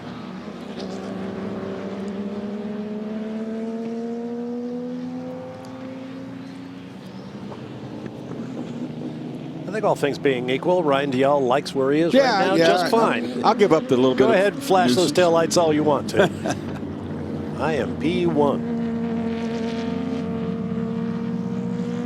He's going to have a scuffle in his hands here in a few minutes. Let's see if anyone gambles and keeps tires on. Save you a little bit of time on pit lane if you're not putting a full fuel load in.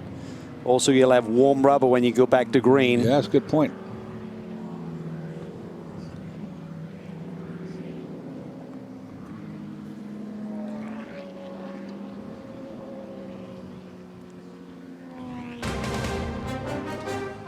It's go time at the 62nd running of the Mobil 1 12 Hours of Sebring. Just under 38 minutes remaining. We are coming off our 11th full course caution of the race. Let's set you up for the finish to come. Here's the running order through the top 10 in the prototype division. Got a great battle at the front of the pack right now. It's Ryan Dial behind the wheel of the #1 Tequila Patrón machine, and in prototype challenge, Junqueira leads, but he's going to need a pit stop. Moving to the GT Le Mans. You know, Whitmer, you see the Viper up on top of the charts right now. Nick Johnson, Krohn, that's a great run for that Ferrari in second place right now. All that mechanical diversity up front. As you see here, Porsche, Audi, and Ferrari in GT Daytona. And everybody bunched up, ready to go. Pits are open. Who will gamble? Who will not take tires? Chris Neville. And about 37 minutes left of this 12-hour endurance classic. Ryan Dial going to take 4 Continental tires, full load of fuel. The team really trying to inform him everything about this pit stop. There's a pool of oil in the concrete in the pit box in front of him. So they told him, when you exit pit lane, don't crank that wheel hard. Come straight and try and straddle that pool of oil. Darren. The 5 cars also taking a full set of tires and a full load of fuel. Just like you said, Dorsey, they're counting on the P2 cars not having the level of grip that a DP car will have when they take off on this green flag. The other thing is, I went up to Ian Watt, the chief engineer, and I said, "You got anything for Ryan?" He just looked at me and smiled and said, "Oh yeah, we got him covered." Well, we're about to find out. Well, I like the chances. I'll tell you what, right now he's got a problem because the 42 has leapfrogged around him, so Ryan Dial has a buffer there, and Pla may be a factor in this race. Chris. Well, second the ESM crew came over the wall, Scott Sharp high-fiving the crew. That was the stop you guys were looking for. Well, it was. Great job by the team. You know, the whole ESM Patrón team's been doing a great job all day, both sides. We didn't really need this yellow. You know, the 01 car got in early before the yellow, and therefore they're leading, but the guys did a great job, and we came out in second, so the race is on. Big debate here all day long in these cooler temperatures. P2 car or Daytona prototype, getting up to speed quicker. What do you think? You know, the track's been coming to us better. Early in the race, it was really tough to get tires up. It seems like our car runs better in the cold, and I'll tell you, Ryan gasses it, so I think he'll get those up pretty quick. Scott Sharp confident about his team. And why not? They're in a great position, although as you heard him mention, the 01 will be up front when the green flag waves once again with about a half hour remaining. One of the great motorsports spectacles in all the world. Come on back for more from the 12 Hours of Sebring.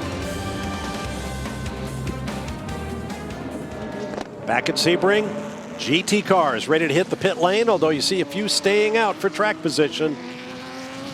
And to gain back laps before the big push to the finish here at the 12 Hours of Sebring. Remember that Porsche already done their pit stop. Jörg Bergmeister behind the wheel of the 912 machine, so they should leapfrog to the front here as the rest of the leaders in GTLM have to take fuel on board, and they'll probably go for tires as well. This is one of the GTT front runners. Alex Rivera's in the pit lane. Chris. Yeah, in pit lane. Just checked in with Mike Johnson. He said they have had a great run all day. The only issue is Alex Rivera has had some lockup issues throughout this race. Saw a few tires over on the pit wall over here that had a lot of flat spots on it. We've seen it on our cameras, so they're just telling him, hey, you got to get these tires up to speed. This is for the win. You got to take care of these tires.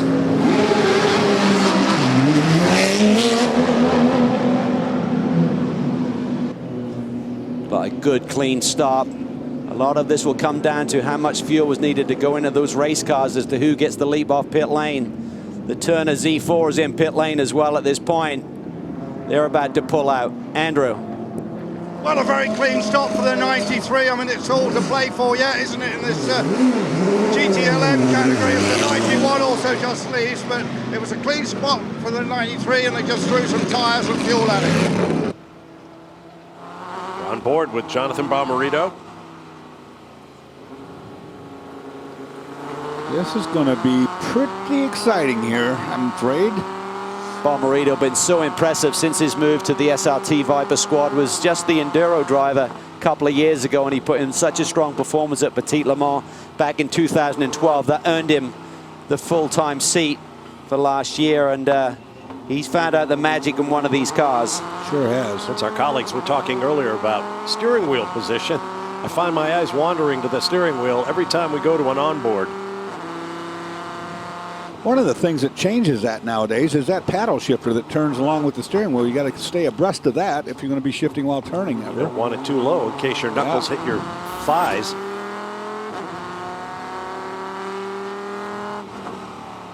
This could be a big, big night for the SRT, boys and girls. And this is nice, putting that fresh rubber on and having these caution laps to just gradually get the tire temps up. Be good for the team after losing that car early to the fire. I mean, that's devastating. You know, drop one of those cars off like that. That's a lot of money just burnt up. This is going to be a shootout for the ages right here. In the dark, on a slippery racetrack, on a cool and breezy Florida night. That's what all those fans were doing up against the fence, because they also know that this is going to come down to something mega in just a few moments. Look at all the clutter out there on the outside of these corners. You dare not go wide.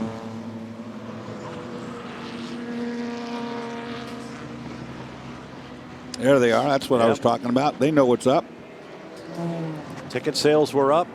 Hundreds of people waiting back on March 1st just to get into the facility to set up camp at their favorite spots. They may have been coming here for years. They may have been experiencing their very first 12 hours of Sebring. Where that leader light system really works well for the fans here at the racetrack. They will know exactly what position these cars are running in their respective classes right now as they pick out their favorites and root on the team, driver, manufacturer that they want to see to victory lane here tonight. There's just something about a racetrack that has changed so little over the years. Yeah. The ghosts of the GT40s and the Porsche 917s and all of those great Nissans. You know, it's the 8th configuration, but I respect the fact that they've left the core the same. You know, they left the straightaways unpaved and concrete down the back straight and up the front pit straight, because when you go across that start-finish line, that is the start-finish line that everybody has been going across since 1952. Most recently, it was Audi that dominated here at Sebring. Somebody's got the power.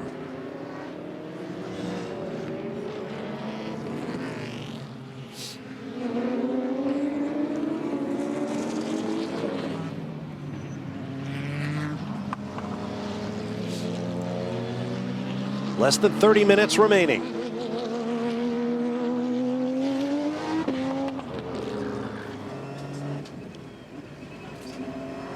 This is the 2, Simon Pagenaud. It's a pretty easy car to identify. Yeah, he can be a factor in this too. Absolutely. Everyone's stacked up. He's very much in the mix and has got a lot of pace. Simon, one of the best in the business, whether it's an Indy car or one of these sports cars he's driving tonight.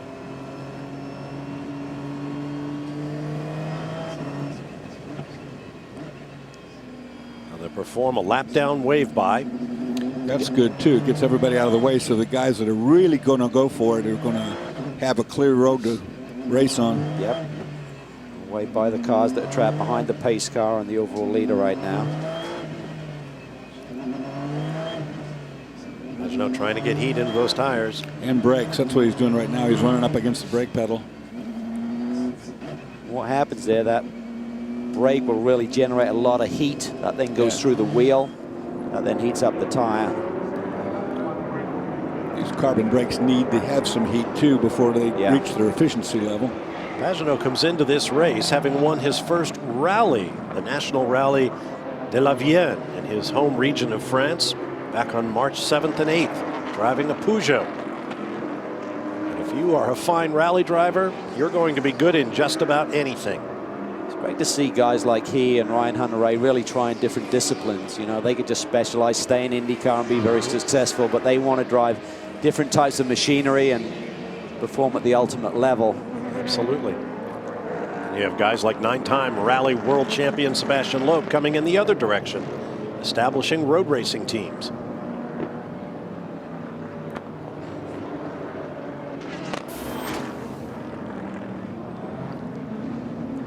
There's a record that's not particularly enviable.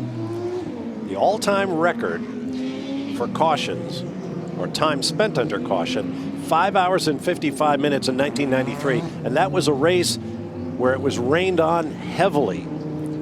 So frankly, we're not sure what the record is for a completely dry race, but we may be setting that mark today. I was in that race, and I think that might have been the year you were in as well. I think it included a Tommy red. Kendall was in it. Most of the booth is in that race, as a matter of fact. We're still drying out. That was a long red period in that race, so we had a brief one here today, so it's been a lot. We expected some caution, but I mean, the race really took a while to get into a rhythm. Then we saw some good hard green stints. And the big question is, I think the drivers are going to be making moves as early as they can in this final run here to the checkered flag, because you never know. We could see another yellow, and you may not have the time that you think you've got to get to the front. You got to do it early here, I think, once we get back to green. These cautions do take time, especially on a long track like Sebring International. On board with Lee Keen, the number 22 Porsche GT America, third in Grand Touring Daytona. Will Lee have a moment towards the end of the Daytona 24-hour race? It was a hung throttle, Dorsey, that forced him off into that hairpin turn. I knew there was something mechanical because he doesn't make a mistake like that anyway, and the car just kept driving forward. And then I got a text from the crew, and it said, "Good call, Dorsey." If you like what you're seeing, join us down the road here on the 2014 TUDOR United Sports Car Championship. Next month, the streets of Long Beach, and then one of the world's great permanent circuits, Mazda Raceway Laguna Seca. Back onto a temporary circuit for Detroit at Belle Isle, and then Watkins Glen, the next round of the Tequila Patrón North American Endurance Cup. The 6-hour, that's a sprint race for sure. Oh yeah, and we'll wrap up the Tequila Patrón Cup at the Petit Le Mans Road Atlanta in October. 10 hours or 1,000 miles. They should have the bugs worked out by then, I would think. Tell you what a great schedule. Brilliant venues that we visit this year with the merging of the two series. Had a lot of other great ones we had to let go, unfortunately. Just didn't want that schedule to be too big with so many endurance rounds on the calendar. The budgets were just going to get out of control, but I think down the road we may see one or two tracks that we still have to go to back on the calendar. And there are a couple of breakout series. The PC cars will have their own event at Kansas Speedway. Continental Tire Series will be at Lime Rock Park in Connecticut. So plenty of racing around the country and an opportunity for you to come out and watch great sports car road racing. After 11 hours and roughly 35 minutes, it has come down to this. Just under 24 minutes remaining. The 60-second running of the Mobil 1, 12 hours of Sebring. The fans are ready. Everybody is pitted. The drivers are ready. We are ready. And we expect a green flag shortly. See, not everybody came here just to party. Those guys are truly interested in what's about to go down here, as we are too. And it should be epic, Calvin. I mean, this is going to be a war, a shootout.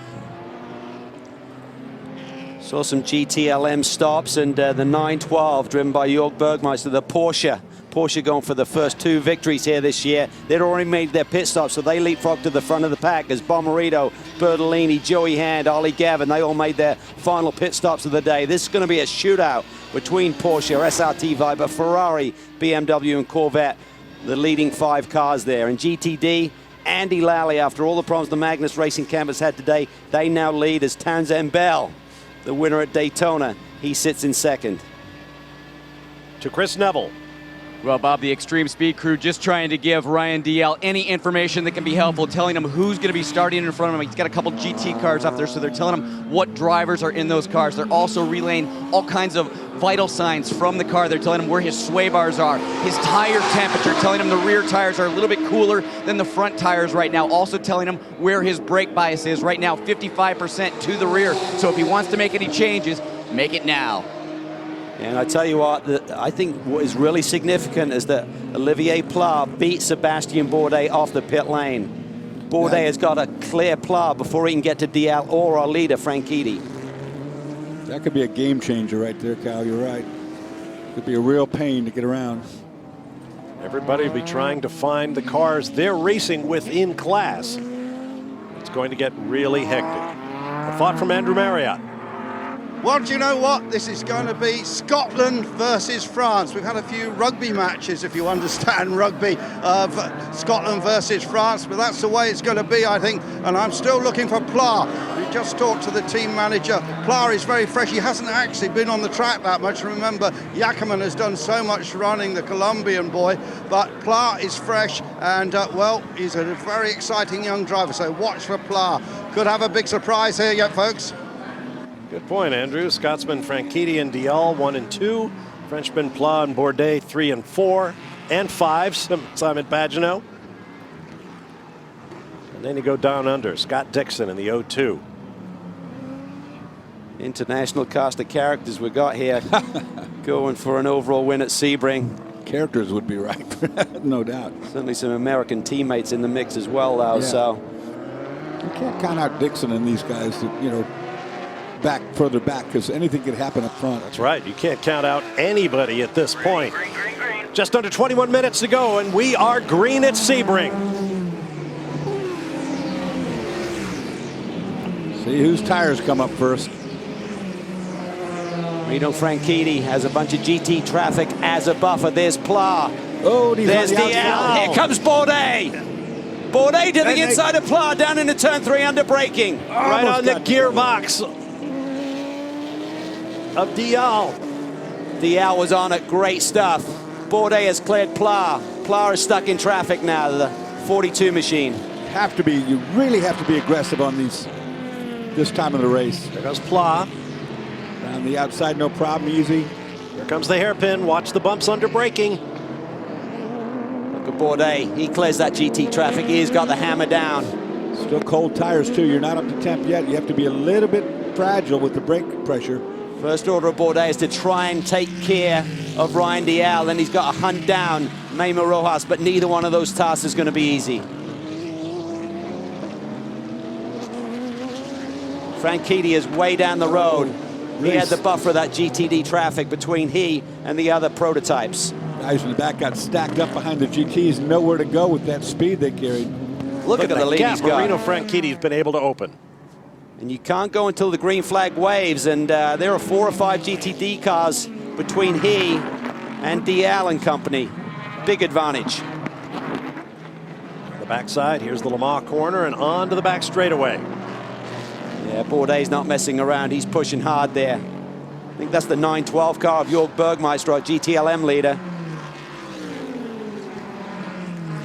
Boy, Franchitti all the way around the corner on the front straight already. He's running for the border. And some of it's strategy, and sometimes there's a little bit of luck. The Ganassi cars had to come to pit lane a little bit earlier than the rest of the guys because they'd pitted earlier on their previous pit stop. I think they were going to need a splash without this yellow, so 2 advantages. A, they don't need the splash, and they get track position because pit lane is closed, and the others had to wait to make their final pit stop.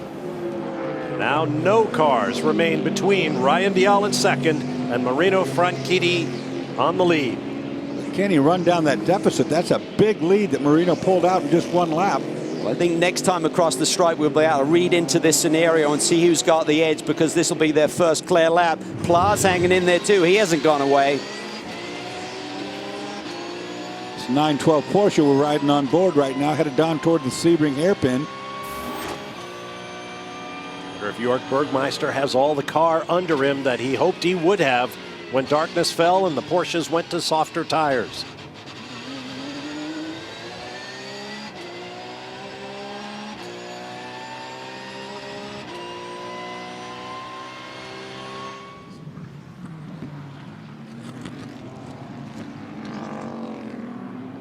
There we see Bergmeister. Now we're looking for that Viper, which is 8 seconds back again, because Bergmeister had pitted already, or the Porsche had pitted and got Bergmeister behind the wheel. They had a big advantage too, with the others having to wait for pit lane to open.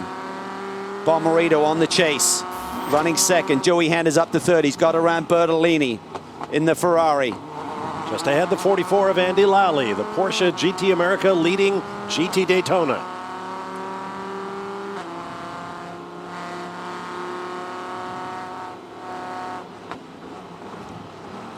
Bomarito finding his way by. Very cautious back there on that left-hander. He could have made an attempt, and he thought it through, and it wasn't a good move to make. Really smooth.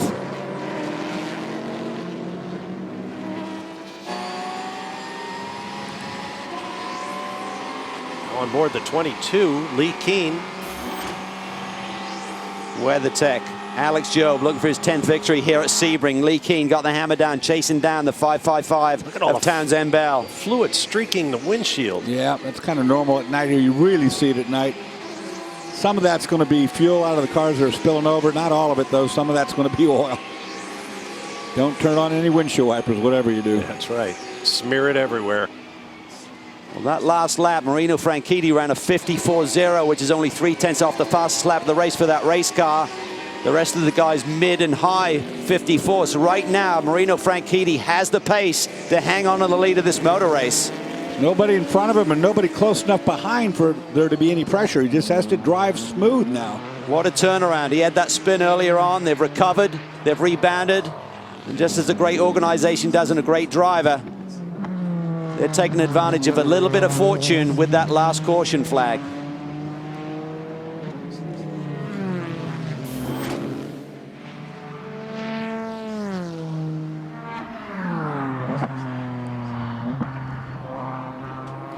We wondered if anybody was holding anything back. 15 minutes to go. I think we got our answer. I think the little Ford has been cut loose. Here come the rest of the gang. DL and company. Bourdais.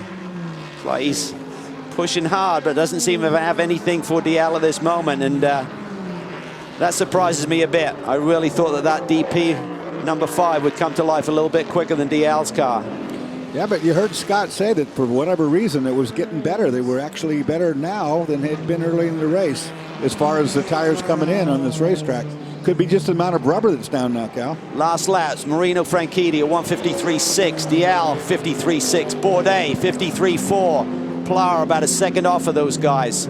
Looks like a battle between the top 3 right now. That's right, Bourdais has now caught DL. This should be good. Catching and passing are two different things. Bourdais has really got that car mastered now. I think he's very comfortable in it. All of these top 3 drivers have class wins here at Sebring. Marino did it last year in P2. DL a couple of years ago. Some lockup from DL. It didn't look like Bourdais was close enough to take advantage. So you can't add brake pressure right there at the end because that's where that bump is. Yep. Colin Braun remains the leader in the prototype challenge category, heading Bruno Junqueira. DL using the curbs now. He's desperate. He's actually really driving the car hard. Bourdais, he's hoping that they catch up to the back of the pack here in terms of getting a little bit of traffic. There you see Marino Franchitti up ahead, looking comfortable in the lead. It's about a 7-second lead last time by the stripe over Ryan DL. Got the best part of that in one lap, too. Onto the backstretch once again.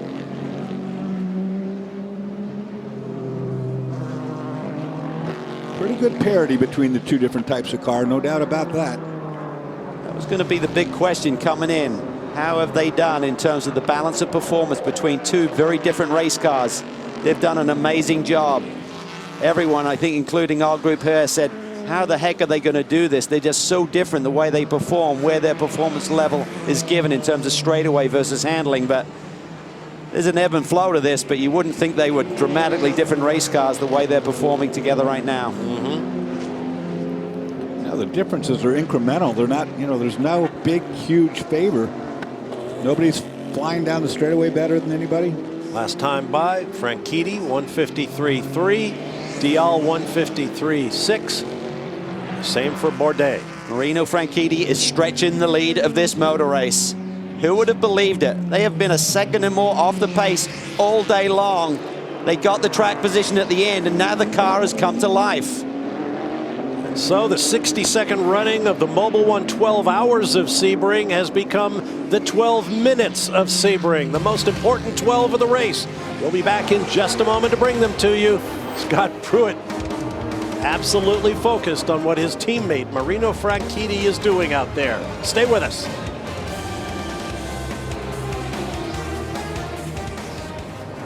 .5 minutes remaining of the Mobil 1 12 hours of Sebring here on Fox Sports. Marino Franchitti remains the overall leader. Ryan Dial and Sebastian Bourdais trying to run him down. There's Franchitti on the front stretch.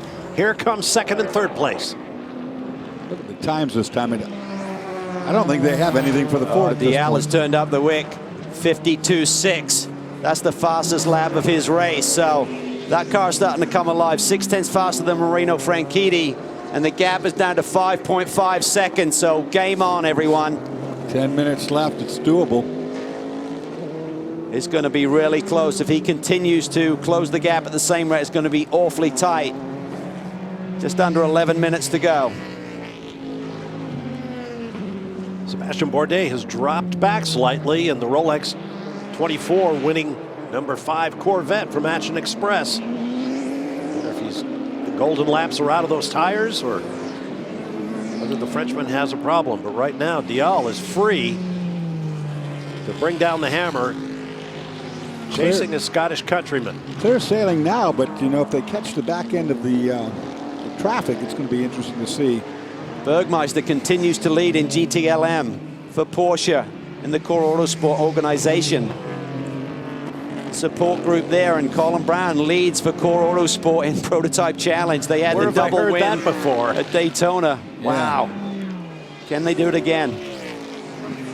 Andy Lally continues to lead GTD in a Porsche over Townsend Bell's Ferrari. Porsche, 3 cars in the top 4 right now in GTD, then an Audi, then another Audi. Dane Cameron sits there in 7th in that BMW. Less than 10 minutes to go now.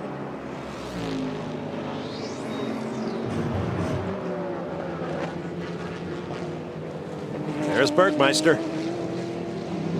Using it all right there. Yep.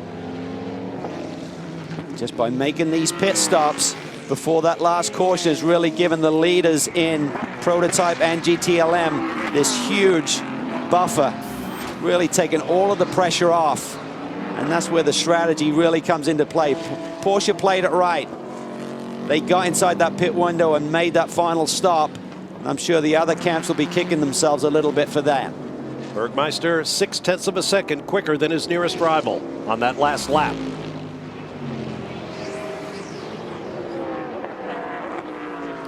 Say it's been a pretty successful debut thus far for the Porsche North America factory team. Very strong car, team.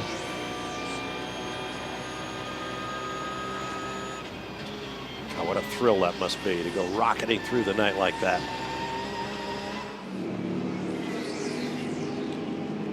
By this time, they're all wanting it to end, though.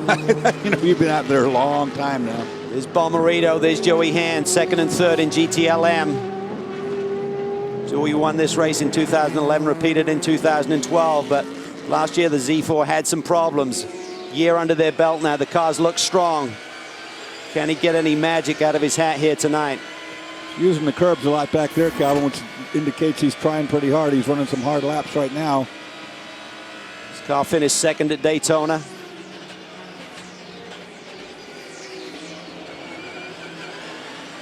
You can hear it really threshold braking. They're using all of the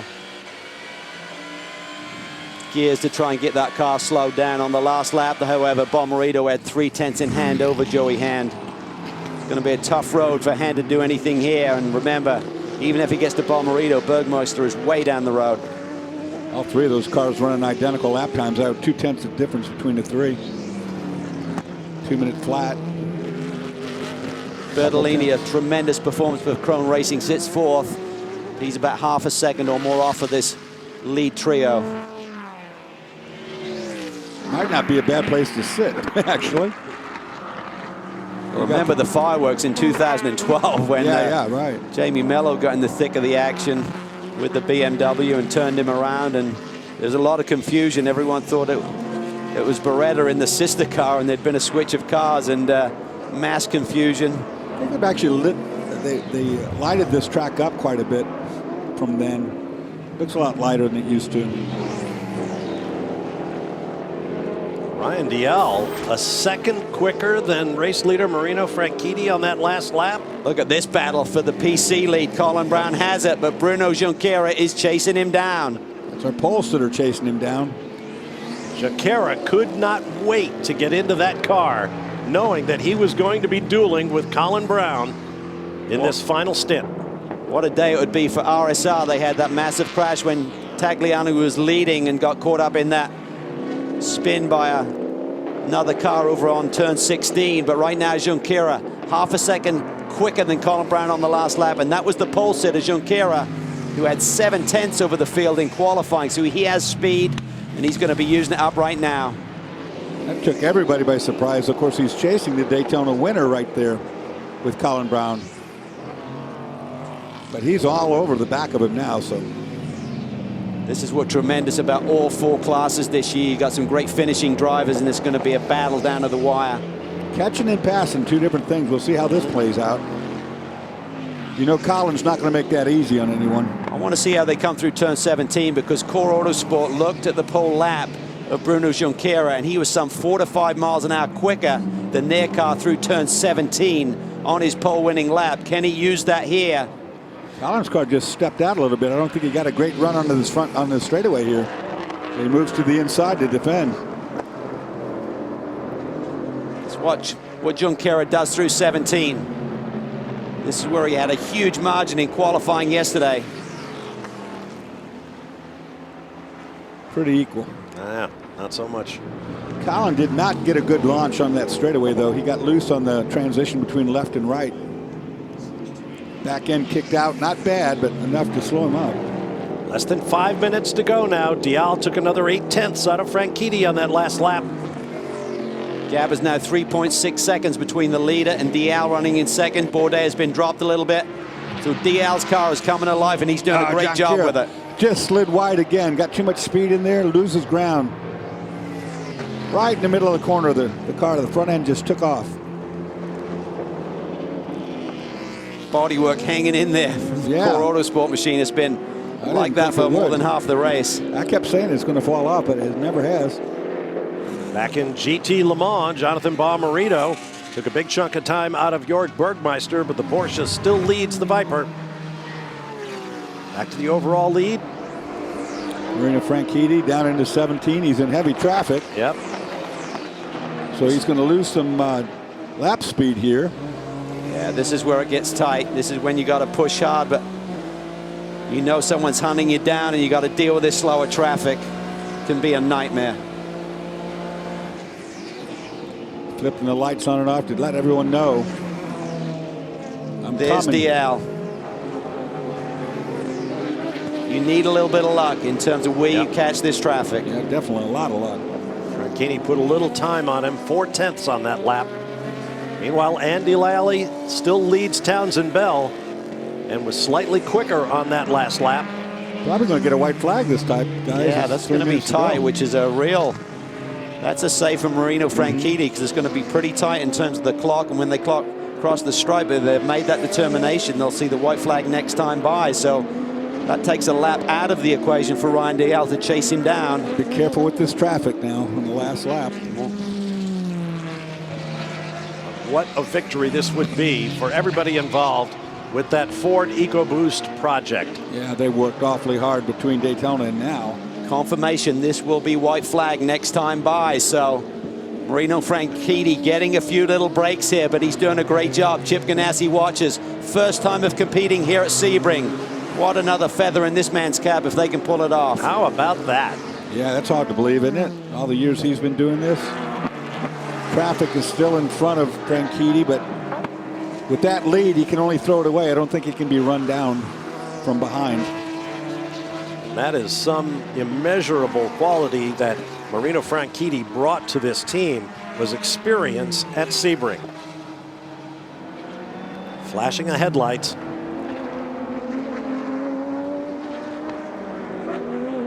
Underneath the 35 Audi.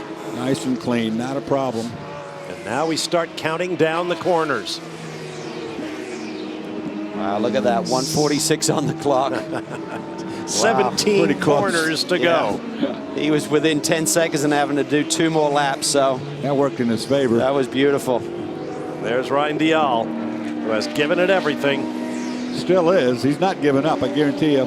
All credit to Marino Franchitti. A lot of pressure when you get thrown in at the deep end like this. And oh, he's got a gaggle of cars, and the WeatherTech Porsche slides. Sliding sideways, trying to get out of the way. Oh, and he drops off wheels, the car behind. It was Lee Keen in the WeatherTech car. You got to be so careful with these guys. Make sure they know you're there. Don't want, oh, and a big fire in the infield. Somebody's lit something on fire over there. Sure, the team are talking to Marino right now, just giving him the gaps, giving him the splits back to Dalziel, so he knows if he can afford to wait a second or two if needed with this traffic. Road is glowing here tonight. What a spectacle. Yeah, it's great. A lot of people here watching this event live. Franchitti's name has been synonymous with success at Ganassi Racing. Now it's his younger brother here. He'll be happy about that too. Yep. I'm sure big brother Dario want to know all about it. One last time down the back straight. So much effort and frustration at the season opening Rolex 24 at Daytona. This car finished 11th in that race, and that is very much unlike the Ganassi team. You can almost breathe now. Marino can start to take a breath. What a stint by Marino Franchitti. This is great stuff. Scott Pruitt said any of their drivers could be the big man when it came to closing time. That man Good job today. is Marino Franchitti, taking Ganassi back to the top of the podium at Sebring.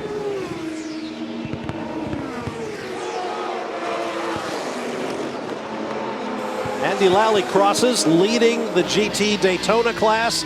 On board the GT Le Mans class leader, Jörg Bergmeister. And we await Colin Brown and Bruno Junqueira in that nose-to-tail battle that they had in PC as the fireworks explode overhead.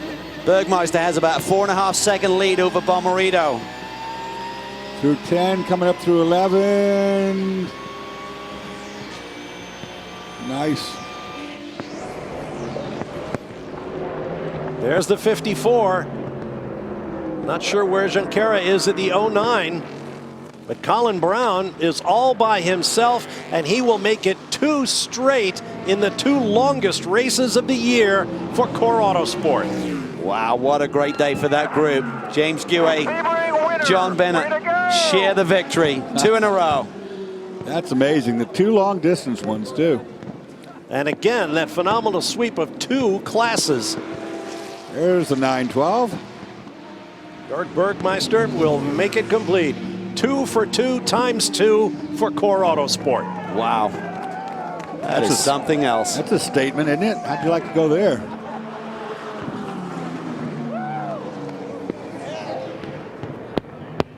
Boy, oh boy, 291 laps completed by our race winners, equivalent of 1,088.34 miles in 12 hours. The race is over. The post-race celebrations have begun, and we'll be back to enjoy them with you. Stand by for more from the Mobil 1 12 Hours of Sebring, now concluded. Flash bulbs searing through the Sebring night as Marino Franchitti brings Sage Karam and Scott Pruitt atop the race car with him after winning the Mobil 1 12 Hours of Sebring. This car owner Chip Ganassi, our Audi move of the race. Well, what else could it be but Marino Franchitti, Ganassi Racing, and their Ford Riley pulling away at the end to claim a victory at Sebring in their first visit here as a prototype team. It was go time and Marino went. Yeah, he did. Yeah, that was a great performance. He withstood a huge assault from Ryan Dial in his Honda-powered Tequila Patrón car. Here's a look at the top 10. Our BMW race results in the prototype category. Franchitti on top, Dial second, Bourdais on the podium. Great run for the 42 squad from Oak Racing in fourth. Stellar lineup there in the top 10 in the prototype category. 4 different marks in the top 4 positions. Let's hear from the winners now with Chris Neville. All 3 winners up on the roof of the 01 just minutes ago, now grabbing a little Florida orange juice. Big smiles down here. The team told Marino, hey, we haven't won this thing before. We don't know where to go. Marino said, I have. I know where to go. Marino, what an awesome stint there at the end. The team said, hey, man, you got to get it out front on this restart, and you just took off.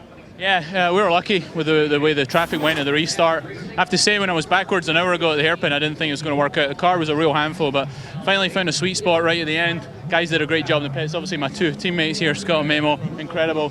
To bring Chip the win at Sebring on his first Sebring, to bring Ford back into victory lane. You know, I was looking at the Ford GT40 earlier. Pretty special, you know, big for Big Machine and all our sponsors.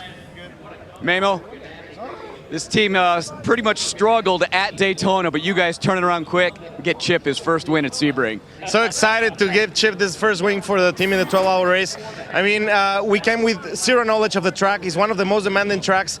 And, I mean, all the engineers have been working so hard in the Chip Ganassi organization. My hats off to all Telmex Ganassi Racing. They did an awesome job. Scott, you and I talked before the race, talked about all the wins at Daytona, and the last time you were here was back in the 80s. Do you believe it? You come back so many years later and you get a win. It's incredible. I won back then with Ford, came back and won again with Ford. Hi to my family at home. It's awesome. I mean, this is incredible to come back here and win this race. Marino, great job. Everybody, Memo, the whole Ganassi team. We talked, we've struggled, we've worked through it, and hopefully this is the start of many. Chip, this team has been dominant at Daytona. 5 victories for you. First time you show up at Sebring, you get the win. I'll tell you, it's a dream come true is all I can say. I mean, that's what you get when you got a great team, you got great drivers and great partners. I mean, that's all it takes. You know, I'm a lucky guy. Well, we thought the 02 was going to be the strong car in his camp all day long, but in the end, it's the 01. Well, congratulations to Chip and all of his team on a spectacular first visit to Sebring. Here are the updated prototype point standings in the championship. And don't forget the Tequila Patrón North American Endurance Cup also will be awarding points to the Ganassi team. Now there's a picture you're going to see all over the press in the days to come. Another break coming, and then we'll visit the other classes. Stay with us here at Sebring.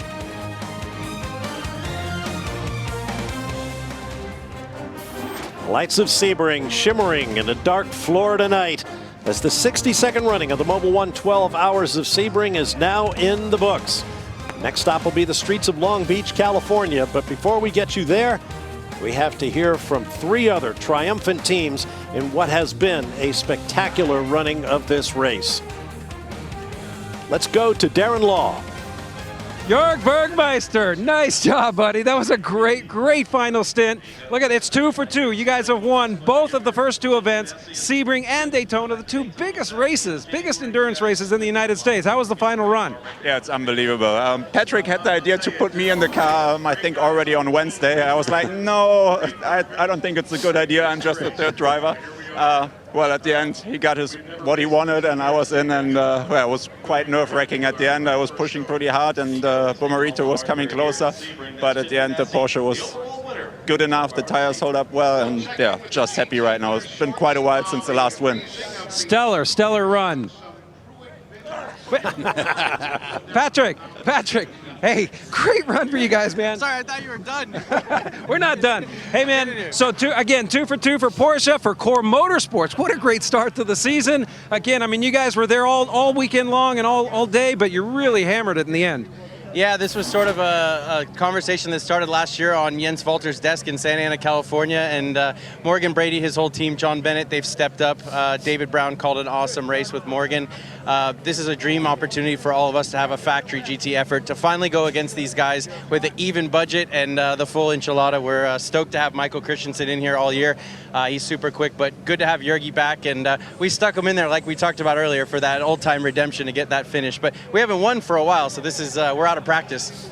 Oh, I wouldn't say you're out of practice. Michael, great drive, man. Killer qualifying effort. This is your first win at Sebring? Yeah, it's first time being here, so it's obviously nice to be on the top first time as well. Excellent run. And what do you think of this track and this race? It's a tough race. And you guys, I mean, again, Porsche's won all the big ones so far, right out of the box. Well, it's just amazing to be able to be in the front and actually run for the win here in Sebring, as it's such a tough track. Definitely difficult with all the traffic and to get everything together. Strategy is a big issue as well, and I'm just very happy that the team was able to pull it together in the end. Well, as you guys saw, Porsche has a lot of wins here, and they just notched up another one. Back to you guys in the booth. All right, thanks, Darren. And Jörg Bergmeister raised a good point. Coming here to Sebring, for a lot of drivers, filled a hole on their resume. And to win, well, that's icing on the cake. There's a look at the unofficial GT Le Mans class point standings. Joey Hahn of the BMW boys are on the top of the charts over the SRT Viper squad. Now to Andrew Marriott. Yeah, well, I'm with Colin Brown. Colin, incredible. 2 out of 2, you won Daytona, but what about that battle with Bruno Junqueira? And where did he go on the last lap? That was exciting, you know, it was right down to the wire, but just hats off to these Carl Sport guys. They did such a good job, pit stops. You know, James and John did an awesome job.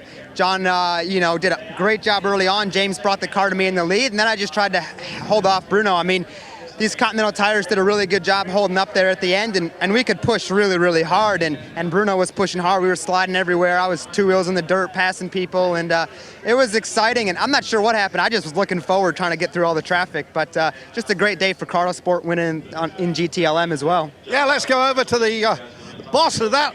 What another great day for you. It is, it's quite incredible. I mean, it's hard to come off of a Daytona win and then to come here in Sebring and duplicate an almost unduplicatable effort is unbelievable. Great tires from Continental, and we have a new partner on the prototype with Flexbox. I think they might be our new lucky charm. But so proud of the Porsche guys and just the whole organization. Just fantastic day. And Colin, James, I mean, killer, fantastic. Well, James, you were added to this squad quite late, but you've done a great job, and maybe you're going to have a regular drive this season now. No, I mean, obviously very, very fortunate to be in with these core guys. It was, like you say, it was a kind of a late addition for Daytona, but the guys are so welcoming, let me, you know, sort of fit in, very welcoming, and no, I couldn't ask for a better team to drive for. Well, we had carnage in PC early on, but what a battle to the finish of this, and some very happy guys here from Core Autosports. And rightfully so. Thank you, Andrew. We'll take a look at the points in the Prototype Challenge division. James Gouet, Colin Brown, John Bennett, followed by Michael Marsal, Tom Kimber-Smith. Now let's get down to Chris Neville. Well, Andy Lally has won Daytona 4 times, never won Sebring. You said that this was going to be a big feather in your cap. Take me through that last hour of the race, trying to chase down that 23 car. Just coming to the green with 25 minutes to go. Lars Giersing and this awesome pit crew put us in incredible position to try and get that jump, and I did. I got a little lucky with lap traffic, and we just got to work on cold tires, and I knew that Ferrari was strong after watching it win Daytona, but John and Marco delivered me an awesome car to take that final stint and just go for the win. And man, there is nothing better than seeing Ferrari lights fade in your window at the 12 Hours of Sebring. And this is just an epic. The first time both series are together for one big one, to come out here with Magnus Racing and Flexbox and Porsche and bring it is just awesome.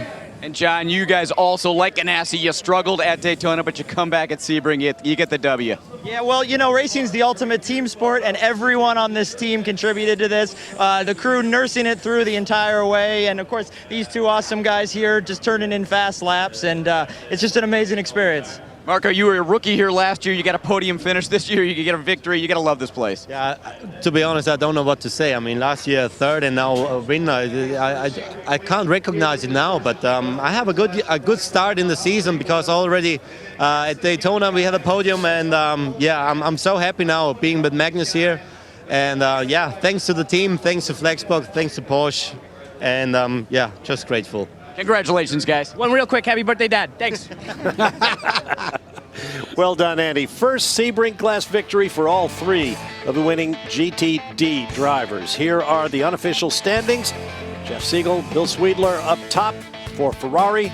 And once again, remember, Tequila Patrón National North American Endurance Cup points for all involved.